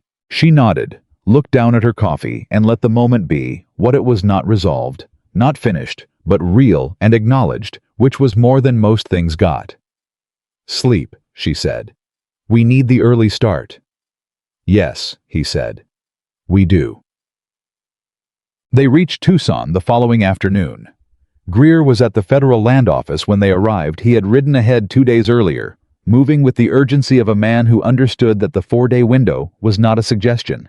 He met them at the door with the look of someone who had news and was deciding how to deliver it. "Mace came in yesterday," he said. "He's willing to testify." Clara let out a breath she had been holding since Red Hollow. "And the freight company?" Ethan asked. Greer's expression shifted slightly. "That's more complicated," he said. "Come inside." The federal land office was larger and more official than anything in Red Hollow, with the weight of territorial authority in every inch of its construction. The man behind the main desk introduced himself as Agent Harold Beaumont, mid-40s, precise with the manner of a man who had spent 20 years dealing with exactly this kind of dispute and knew every variation of it. He looked at the documents Clara placed on his desk. The original 1871 survey, the certified county copies, the notebook of South Creek measurements, the annotated account records, and the 3 letters from Harland Mace, with the focused attention of a man reading something he had been waiting a long time to read. He did not speak for 4 minutes. Then he said, "Who compiled the account analysis?" "I did," Clara said. He looked at her. "Your background?" he asked. "I managed accounts for a Philadelphia dry goods business for 3 years," she said. "Before that, I assisted my father in the same capacity for 7 years. I am not a licensed accountant, but I can explain every figure in that analysis and trace every discrepancy to its original entry in the ranch ledgers, which are available in Red Hollow." Beaumont looked at Ethan. "She's been at the ranch 11 days, Ethan said. 11 days, Beaumont repeated. "The fraud has been running for 5 years, Clara said. "It's not complicated to find once you know what to look for. It was designed to be invisible to someone who trusted the person managing it. It was not designed to withstand a fresh set of eyes." Beaumont set the analysis down. "The freight company," he said. "The Mesa's freight company. You noted that funds from the ranch accounts were being routed through a Tucson freight operation." "Yes," Clara said. "I believe the routing was designed to make the stolen funds appear to be legitimate shipping payments. But the routing number in the ranch ledger connects to a Tucson account that, based on what Mr. Greer has found, belongs to a holding company with connections to Victor Harrington. The holding company," Beaumont said, "is also connected to the land broker's office in Red Hollow, the one with the peeling sign." Clara looked at Greer. Greer nodded slightly. "We found that 2 days ago," he said. "The land broker, a man named Easton, is the registered agent for the holding company. Easton has been in Red Hollow for 4 years. Which is 1 year before Harrington's lawyers first approached Ethan about the South Creek boundary," Clara said, working through it aloud. "Easton was placed there to manage the financial infrastructure before the land claim was ever formally made. This was planned years in advance," Ethan said. His voice was steady, but the steadiness was doing a lot of work. "Long-term schemes usually are," Beaumont said. He looked at the documents again. "The injunction Harrington applied for in Red Hollow is scheduled for a county hearing in 3 days. If we file a federal land fraud complaint before that hearing, the county proceedings are automatically stayed pending federal review." "Can we file today?" Greer asked. "That depends," Beaumont said. He looked at Ethan directly. "Mr. Caldwell, I need you to understand what a federal filing means. It opens your ranch, your accounts, and your business history to federal scrutiny. Everything. If there's anything in your records that doesn't bear examination, this process will find it." "Find it?" Ethan said. Beaumont looked at him steadily. "You're certain," he said. "The only thing in my records that doesn't bear examination," Ethan said, "is what Walter Briggs put there, and Miss Whitfield has already documented all of it with the original entries alongside the alterations. Examine everything." Beaumont nodded once. "Then we file today," he said. Harland Mace was waiting in a side room. He was younger than Clara had expected from the letter's late 30s, with the weathered look of a man who worked outdoors and the careful expression of someone who had been living with a decision for a long time and was not entirely at peace with the one he'd made. He stood when Ethan came in. "Mr. Caldwell," he said. "Harland," Ethan said. He looked at the man with the particular gaze of someone cataloging a face against a memory. "You worked my south pastures for 9 years." "Yes, sir," Mace said. "And you saw what Walter was doing at South Creek." "I saw it," Mace said. "I should have said something to you directly, I know that." He looked at this table. "Walter told me it was authorized. And I believed him longer than I should have. And then when I stopped believing him, I was afraid of what Harrington would do if I made noise." "So you left," Ethan said. "So I left," Mace agreed. And I wrote to Dobbs because I needed to tell someone, and I didn't know who else. You wrote 3 letters, Ethan said. 3, Mace said.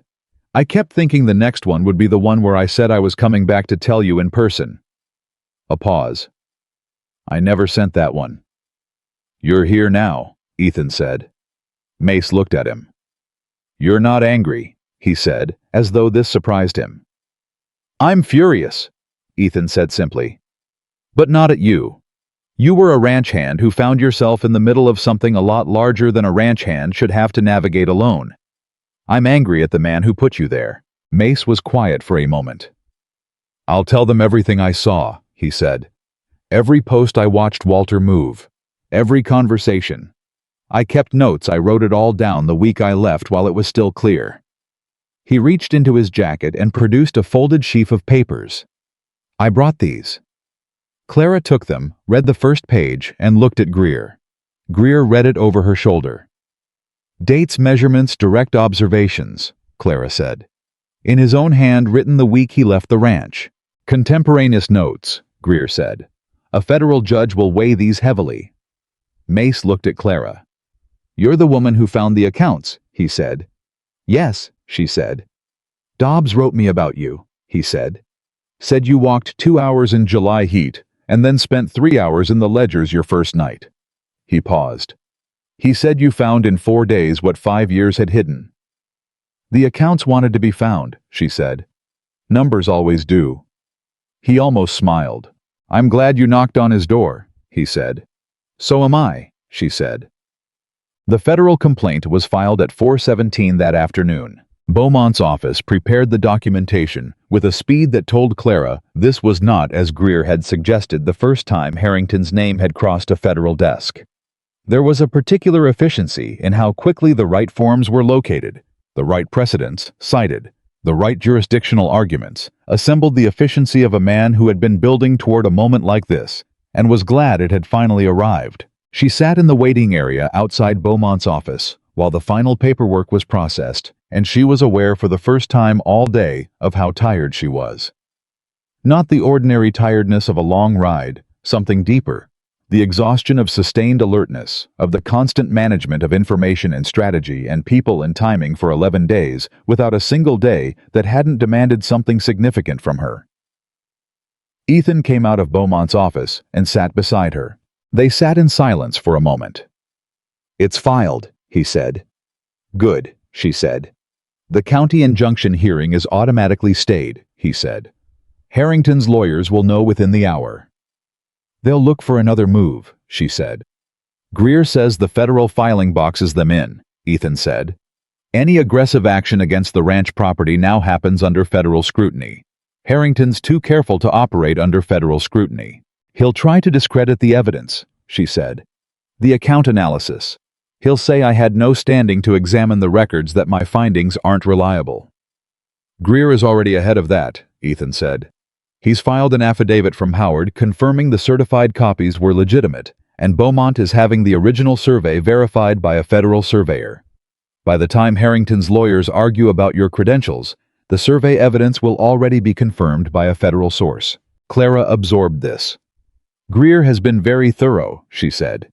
He's been waiting for this for a long time, Ethan said, echoing what she had told him she realized outside Greer's office 2 days ago. They sat quietly for another moment.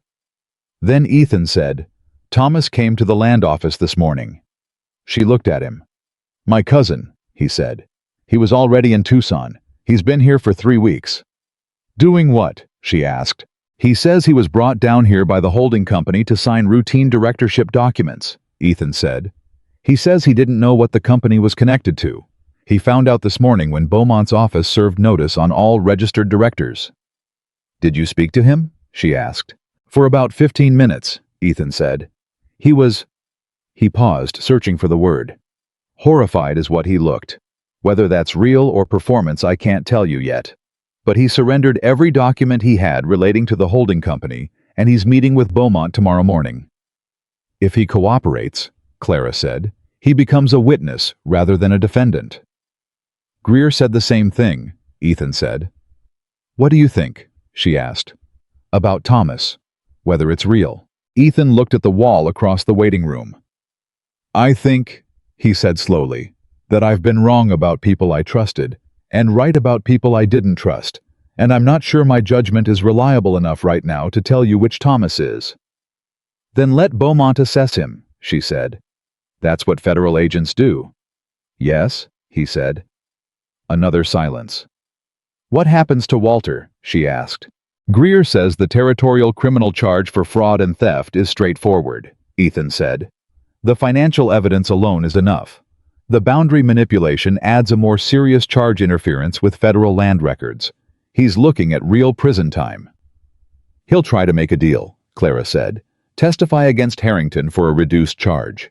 "Greer expects that," Ethan said. "He says it's actually useful. Walter's testimony about his direct communication with Harrington closes the gap between the documentary evidence and the man giving the orders." "So Walter betraying Harrington to save himself," Clara said, "becomes the final piece of evidence against Harrington." "Justice has a sense of irony," Ethan said. She looked at him. There was something different in his face, from the man who had opened a ranch door 11 days ago with the expression of someone confronting an obligation he resented. Not just less guarded, genuinely lighter. The particular lightness of a man who has been carrying something alone for so long that he had forgotten what it felt like to put it down.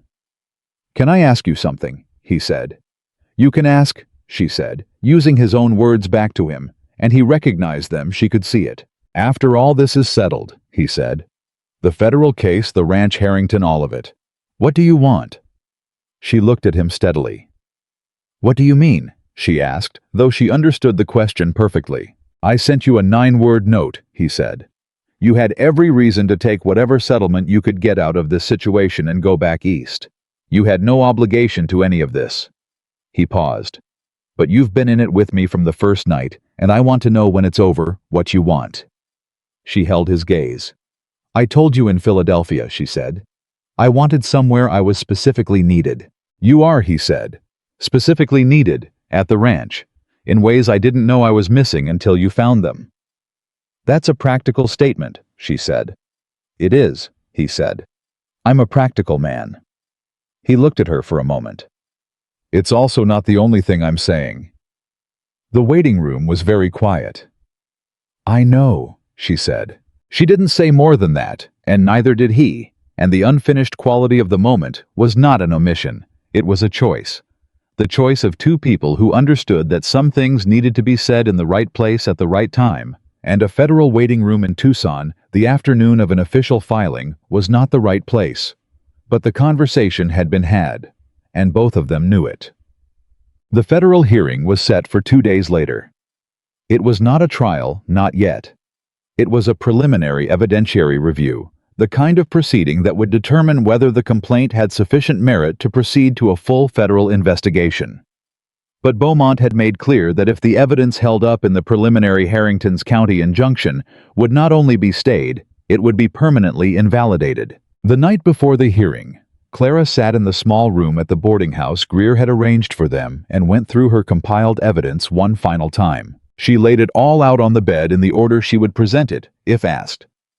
The original survey, the county amendment, the measurement notebook, the account analysis with its 5 years of supply discrepancies, the payment routing to the Mesa's Freight Company, Harlan Mesa's contemporaneous notes, Dobbs's letter establishing the timeline of Walter's behavior, and Harrington's own letter to Ethan, the one designed to intimidate the one with the line about Clara having no legal standing. She picked up that last document and read the line again.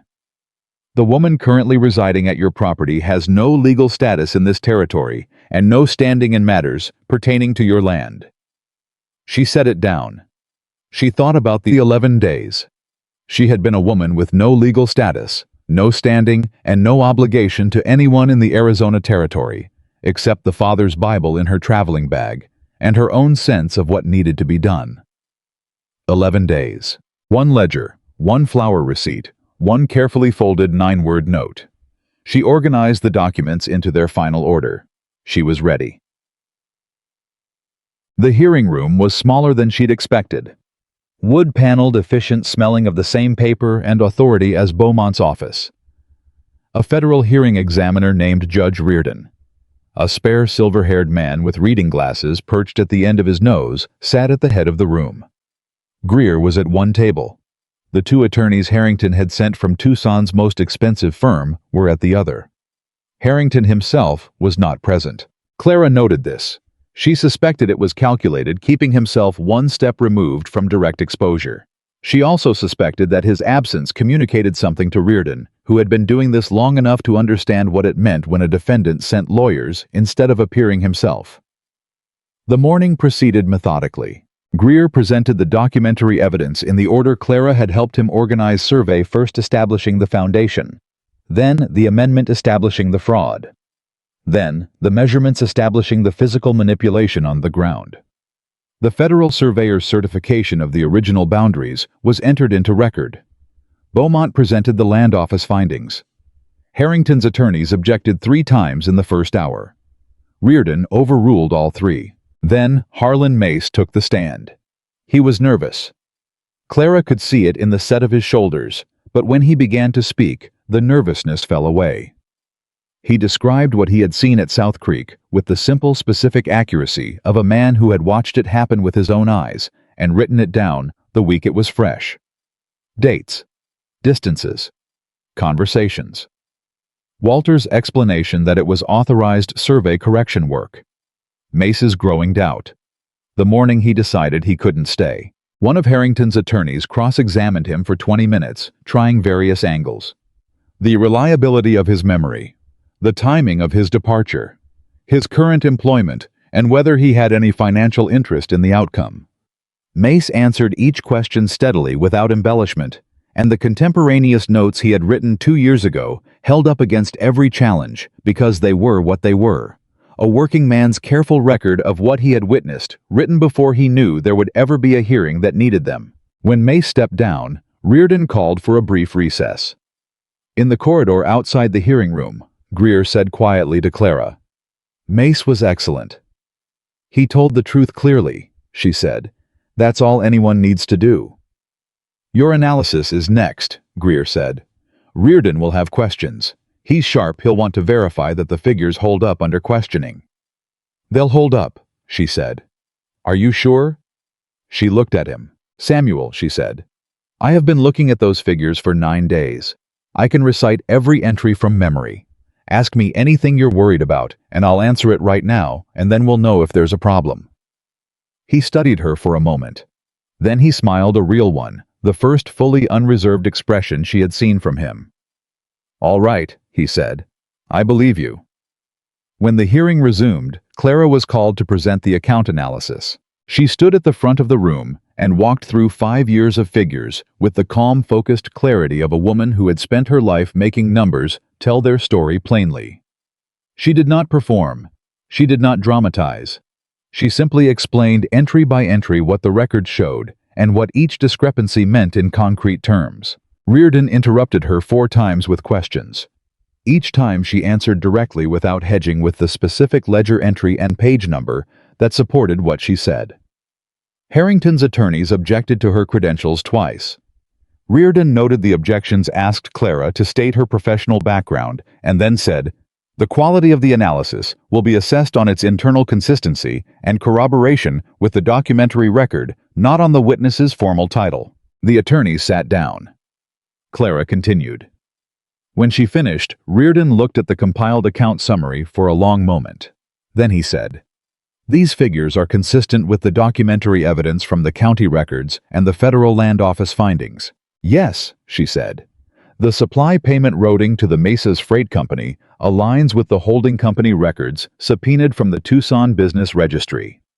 The dates of the largest payment transfers align with the dates the South Creek boundary work was ongoing. The money moving out of the ranch accounts and the physical manipulation of the boundary line are not separate events. They are parts of the same operation." Reardon looked at her over his reading glasses. "Miss Whitfield," he said, "how long have you been at the Caldwell Ranch?" 11 days, she said. A pause. 11 days, he repeated. "Yes, sir," she said. He looked at the documents. He looked at the attorneys for Harrington, who were both looking at their table with the particular expression of men who had brought a case they were no longer confident in. "Counselors," Reardon said, "I'd like to hear your response to the account analysis." The senior attorney stood. He said 3 sentences.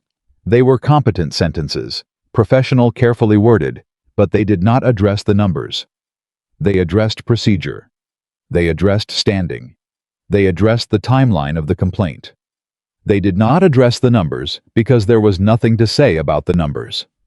Reardon let the attorney finish. Then he said, "The numbers stand." The preliminary finding came 2 hours later. Sufficient evidence of federal land fraud to proceed to full investigation. The county injunction application permanently invalidated. Harrington's claim to the South Creek boundary declared legally suspended, pending the investigation's outcome. And this was the part Greer had not told them to expect. Reardon issued a separate order requiring Victor Harrington to appear before the federal land office within 14 days to respond to the fraud complaint in person. No more lawyers in his place. Harrington himself. Greer read the order twice. Then he sat down heavily in a chair in the corridor and looked at Ethan with the expression of a man who had been waiting for this moment for longer than today. "He has to show up," Greer said. "Or he's in contempt of a federal order. Either way, he's exposed." Ethan stood in the corridor with the order in his hands.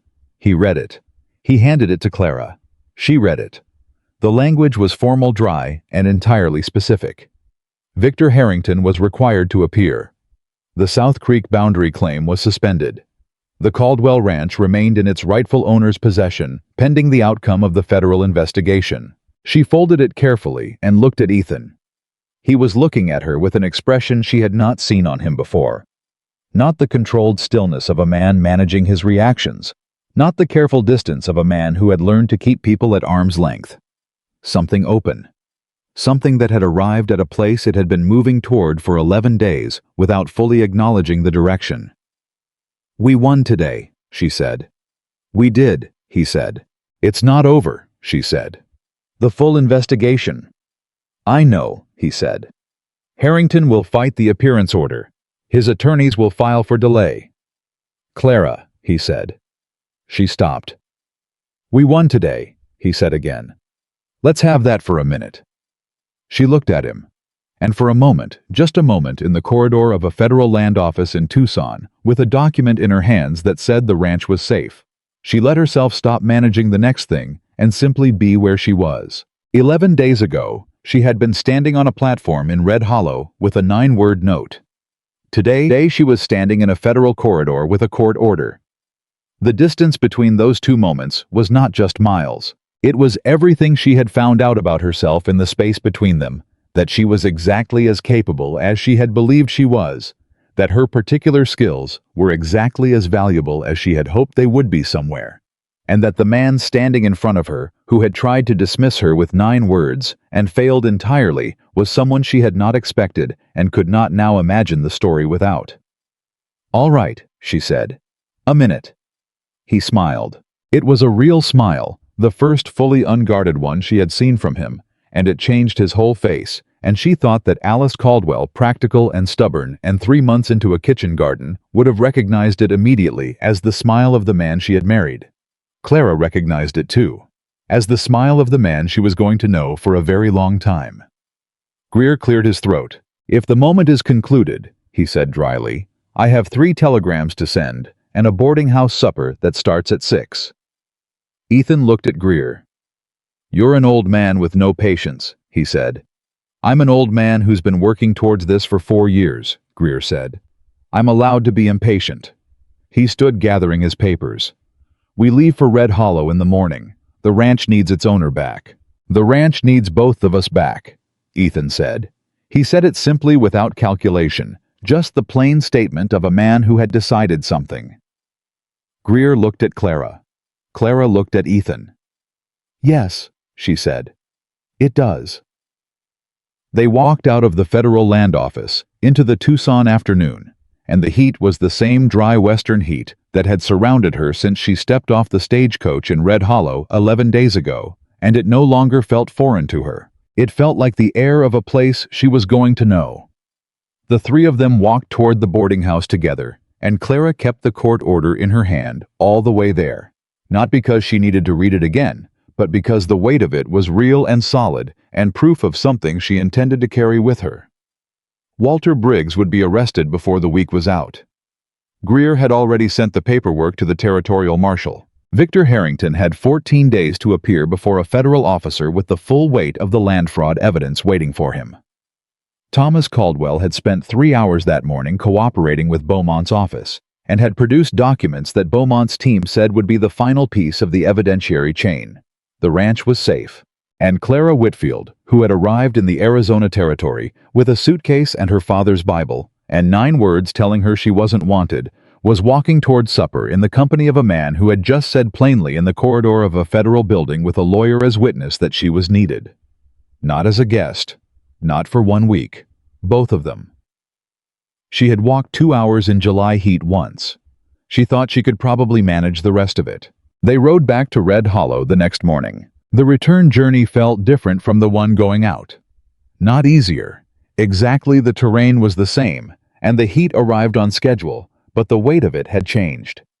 Clara noticed this in the way she sat in the saddle, in the way her shoulders carried the miles differently than they had 2 days ago.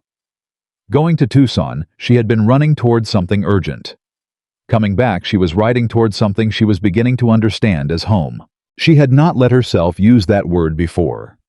She let it sit in her mind now carefully, the way you set something fragile on an unsteady surface to see if it holds. It held. Ethan rode beside her. He had ridden beside her, not ahead of her, for every mile of this journey, and she had stopped noticing it consciously because it had become the natural order of things, the way some things settle into a pattern so right that you stop registering them as choices. Greer rode on Ethan's other side, occasionally producing papers from his jacket to read in the saddle with the focused concentration of a man who considered travel time wasted if it wasn't also working time. 3 miles outside Red Hollow, Greer said without looking up from his papers. The marshal would have picked up Briggs by yesterday evening if he followed my timeline. And if he didn't follow your timeline? Ethan asked. Then he followed it this morning, Greer said. Either way, Walter is not at your ranch. What about Harrington's men? Clara asked. With a federal fraud complaint on record and an appearance order outstanding, any aggressive action by Harrington's people against the Caldwell property becomes obstruction of a federal proceeding. Greer folded his papers.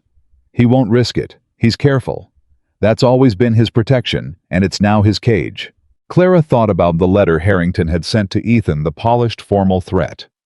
The line about her having no legal standing.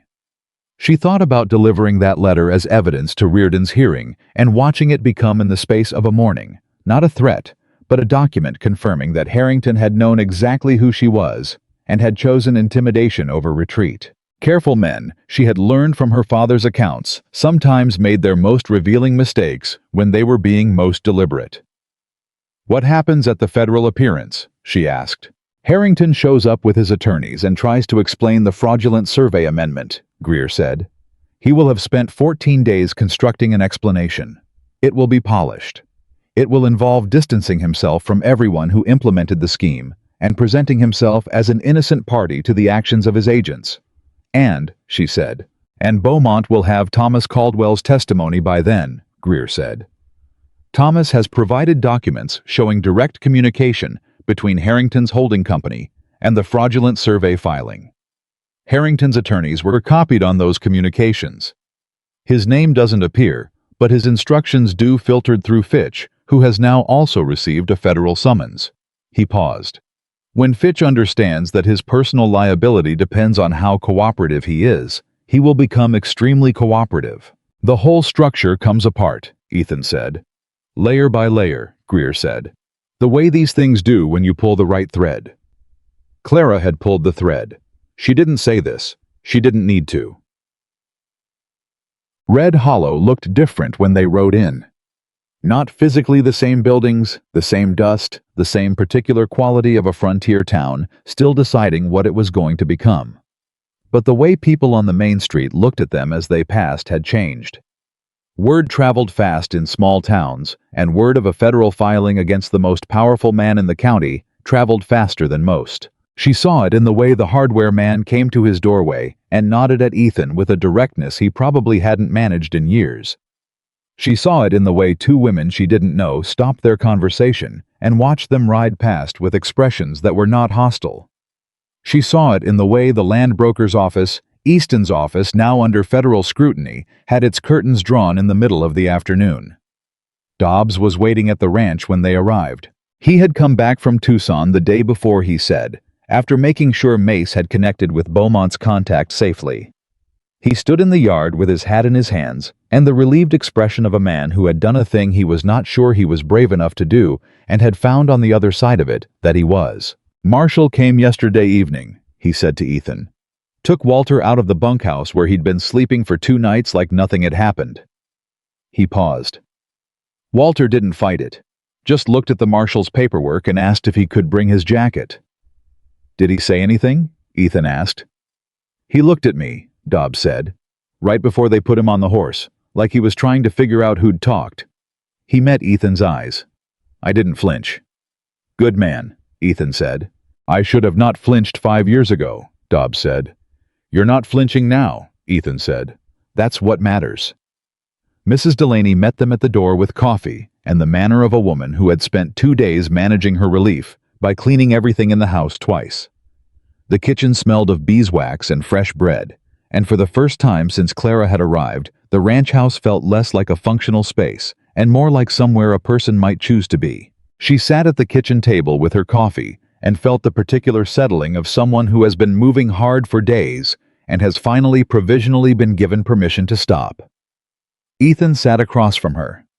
Mrs. Delaney bustled with bread and preserves and pointedly found reasons to be in other parts of the house. "Greer will have the preliminary hearing report back to the county clerk by tomorrow," Ethan said.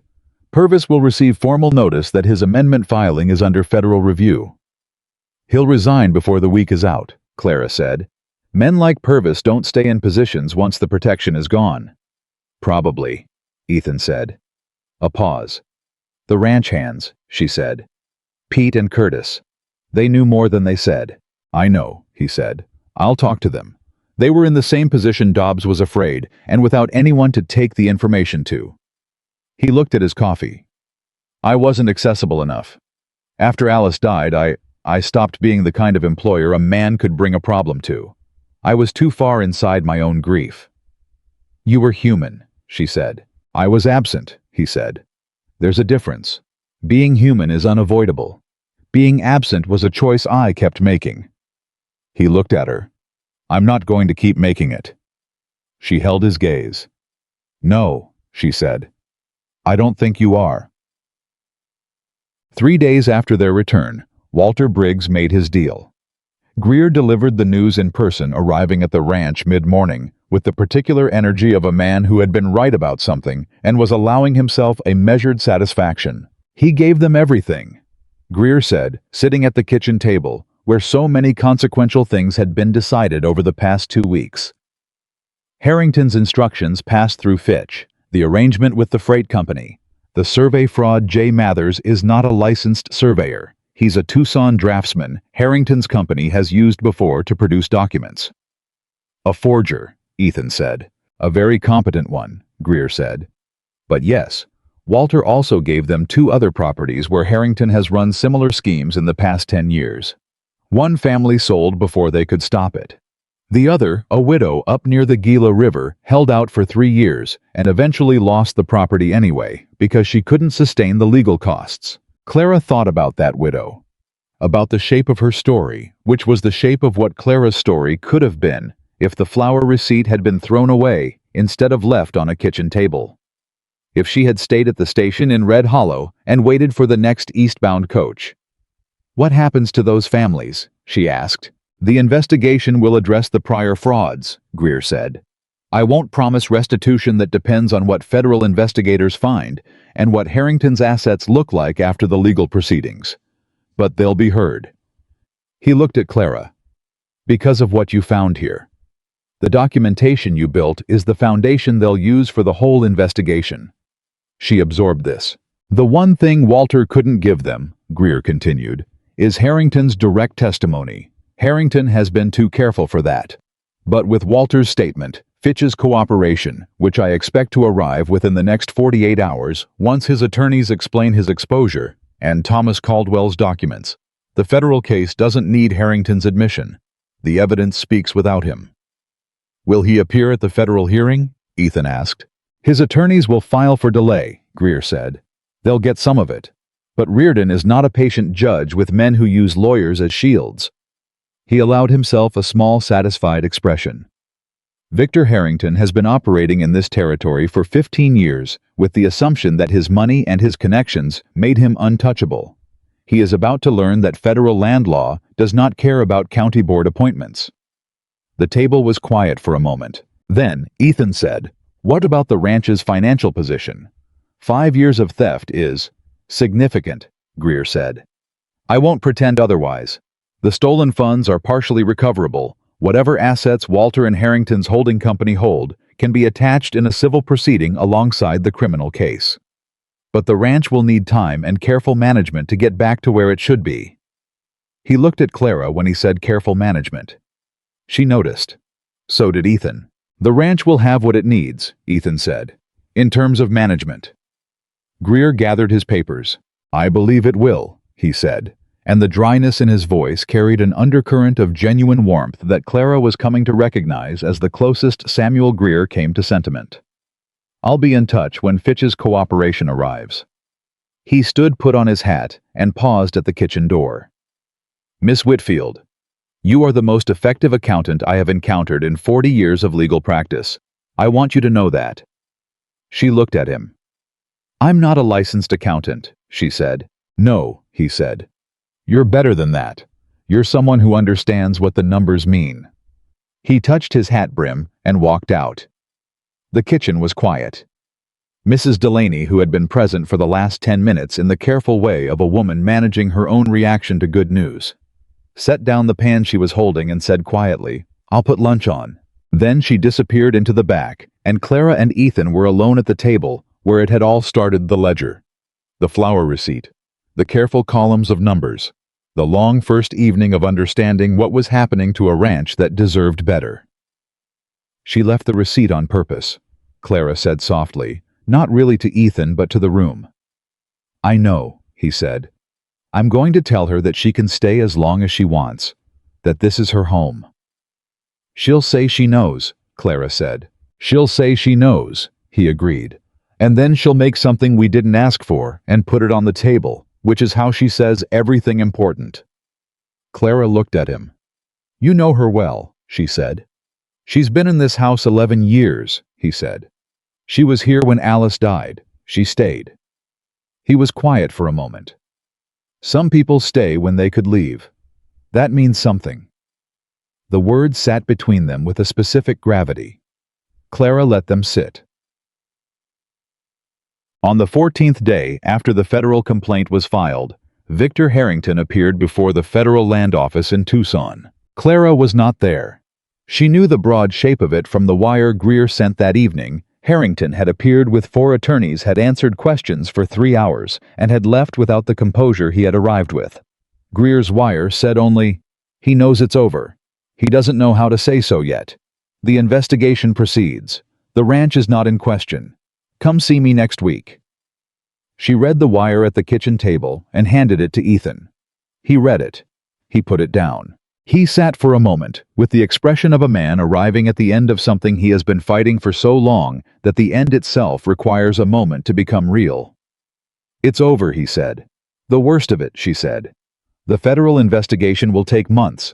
There will be hearings, depositions, lawyers. Greer will keep us informed." "But the ranch is safe," he said. "The ranch is safe," she said. He nodded. Then he stood, walked to the window, and stood there, the way he had stood that first night when she had told him what she'd found in the ledgers. But this time, the set of his shoulders was different. Not the locked stillness of a man absorbing a blow. Something freer. Something that had put down a weight it had been carrying for too long. "I need to ask you something," he said, not turning from the window. "Ask?" she said. He turned.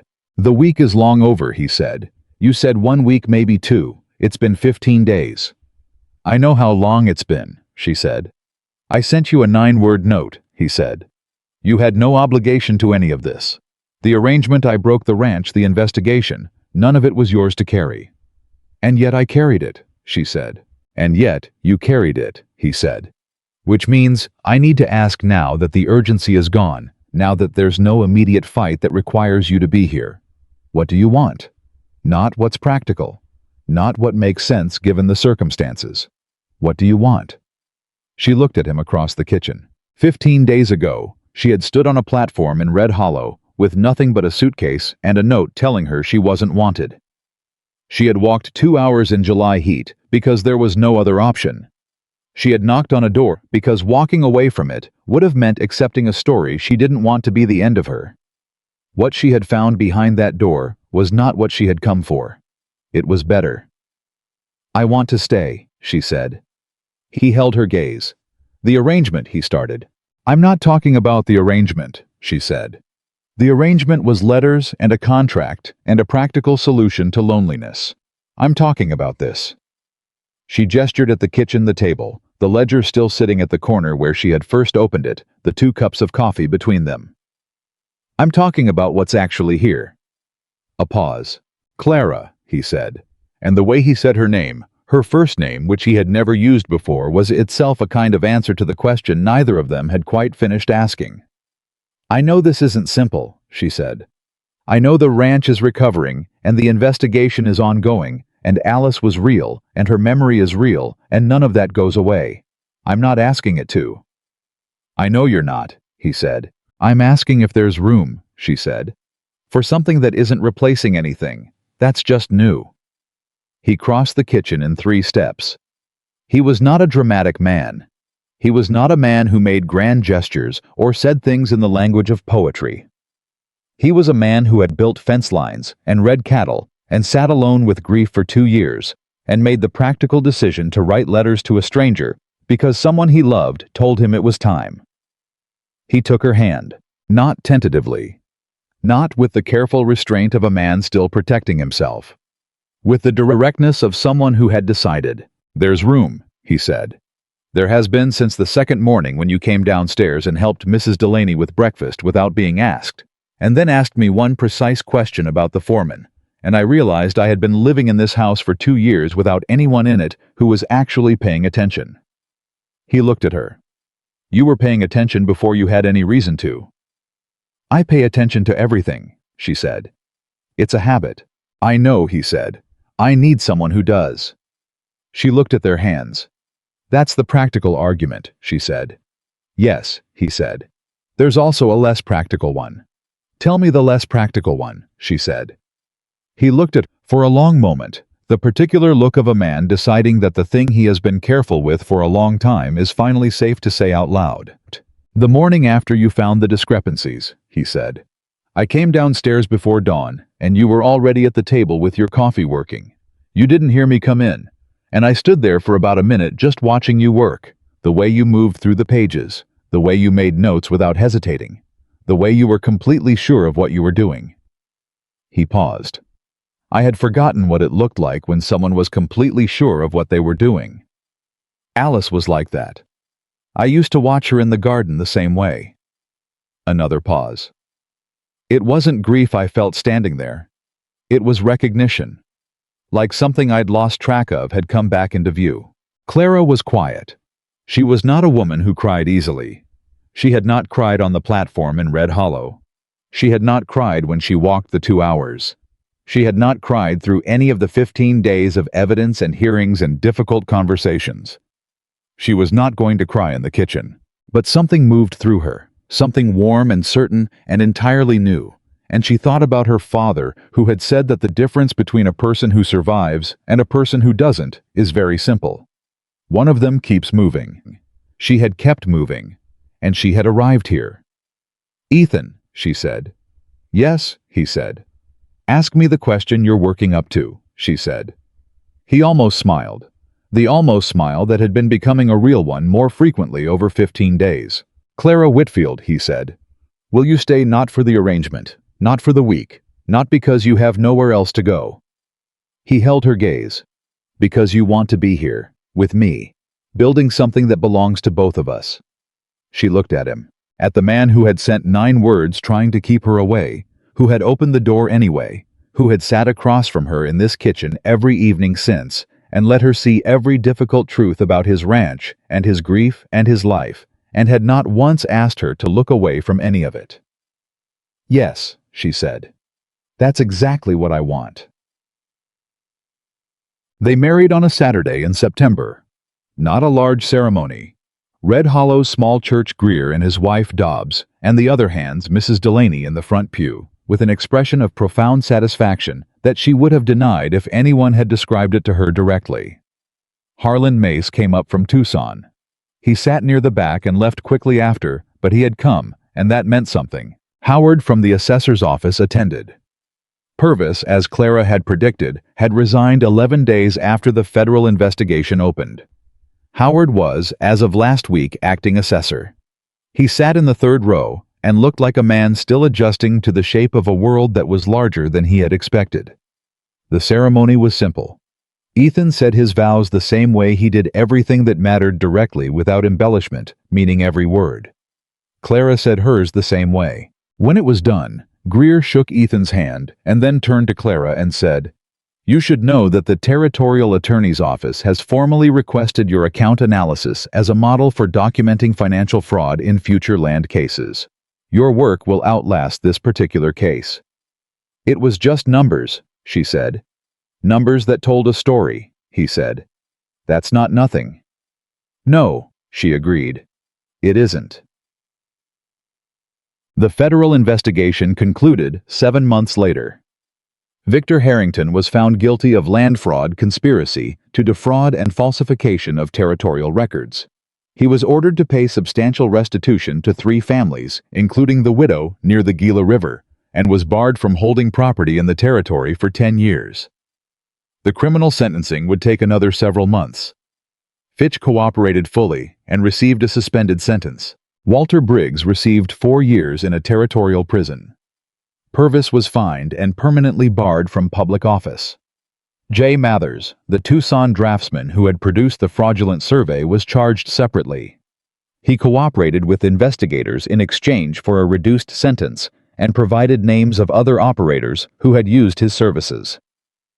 The ripple of what Clara had started with 1 flour receipt spread farther than she had imagined possible. Thomas Caldwell, cleared of knowing participation in the fraud, came to the ranch once to speak to Ethan. The conversation lasted 2 hours, and neither of them told Clara everything that was said. But when it was over, Ethan came into the kitchen and poured coffee for both of them and said, "He's coming for Christmas." She looked at him. "Family," he said. "It doesn't disappear just because things got complicated." "No," she said. "It doesn't." She went back to what she was working on. The ranch accounts properly ordered for the first time in years, showing a recovery that was slow but measurable. The kind of numbers that told the story of a place coming back to itself. On a Sunday morning in October.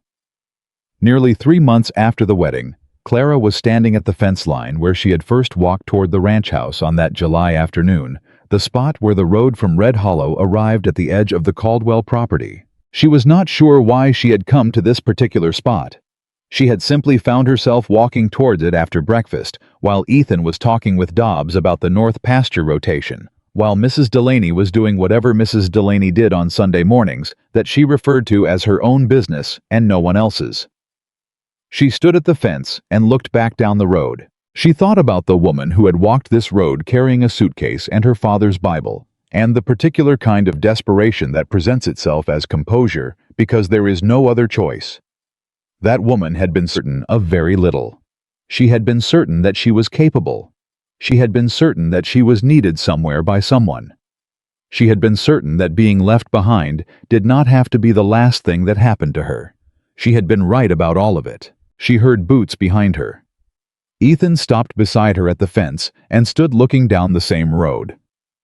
"I was thinking," he said, "about the morning you arrived." "So was I," she said. "You knocked on my door," he said, "and I looked at you, and my first thought was, she's not what I expected." "What did you expect?" she asked. "Someone fragile," he said. "Someone who needed saving." "And instead," she said, Instead, he said, "You were someone who had already figured out what needed doing and was waiting to see if I was going to get out of the way long enough to let you do it." She looked at him. He was looking at her with the expression she had come to know best on his face. Not the guarded stillness of a man protecting himself, but the open directness of someone who had stopped needing to. "I want to tell you something," he said. "I should have said it before the wedding. I should have said it in Tucson, or on the ride back, or that first evening when you sat with me in the study while I understood what 5 years had cost me." He paused. "But I'm saying it now." "Say it," she said. "I thought I was doing you a favor," he said. "Letting you stay the week, letting you help with the accounts, letting you come to Tucson." He shook his head slightly. "I kept telling myself I was managing the situation, that I was in control of what was happening." "You weren't," she said. "I wasn't," he said. "You were. Not in a way that took anything from me, in a way that gave me back things I didn't know I'd lost. The ability to trust someone. The ability to let someone see what was actually happening around me. The ability to—" He stopped. Started again. To imagine that the next chapter wasn't going to be empty. Clara looked at the road. "My father used to say," she said, "that the most important accounts are not the ones that show you how much you have. They're the ones that show you what you've been missing without knowing it." "Smart man," Ethan said. "He was," she said. "He would have liked you." "Would he?" Ethan said. "He liked people who did what they said and said what they meant," she said. "You sent a 9-word note, honest if brutal, and then you opened the door. Honest again." She looked at him. "He would have trusted you eventually."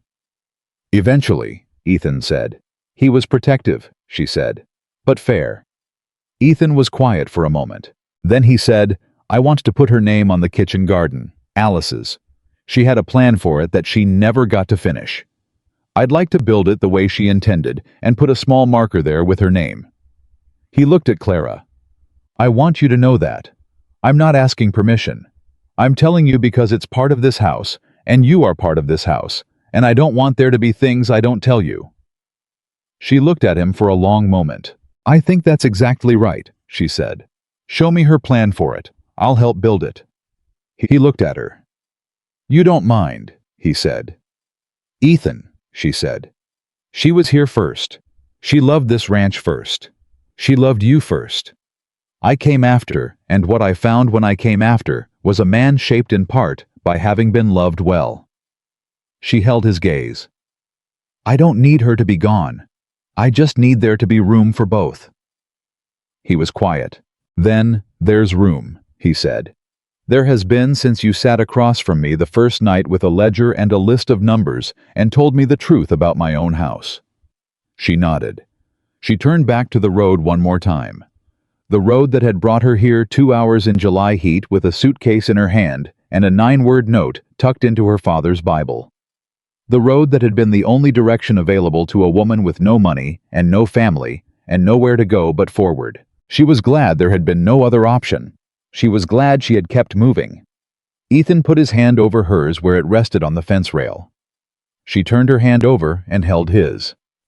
They stood there for a while looking at the road and the land, and the wide Arizona sky and the ranch behind them was alive in the way it had not been for years. The sounds of work of people of a place being tended and cared for and grown back into what it was supposed to be. Clara Whitfield had arrived in the West with nothing but her capability and her refusal to be defined by being left behind.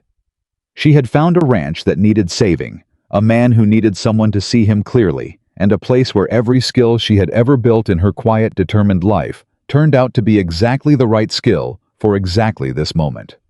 She had not been the fragile bride who needed rescuing. She had been the woman who did the rescuing of the land of the accounts of a man who had forgotten how to let anyone in, and in doing so, had built something she had never thought to look for when she climbed onto that stagecoach in Philadelphia, a life that was entirely, irrevocably, and at last, her own.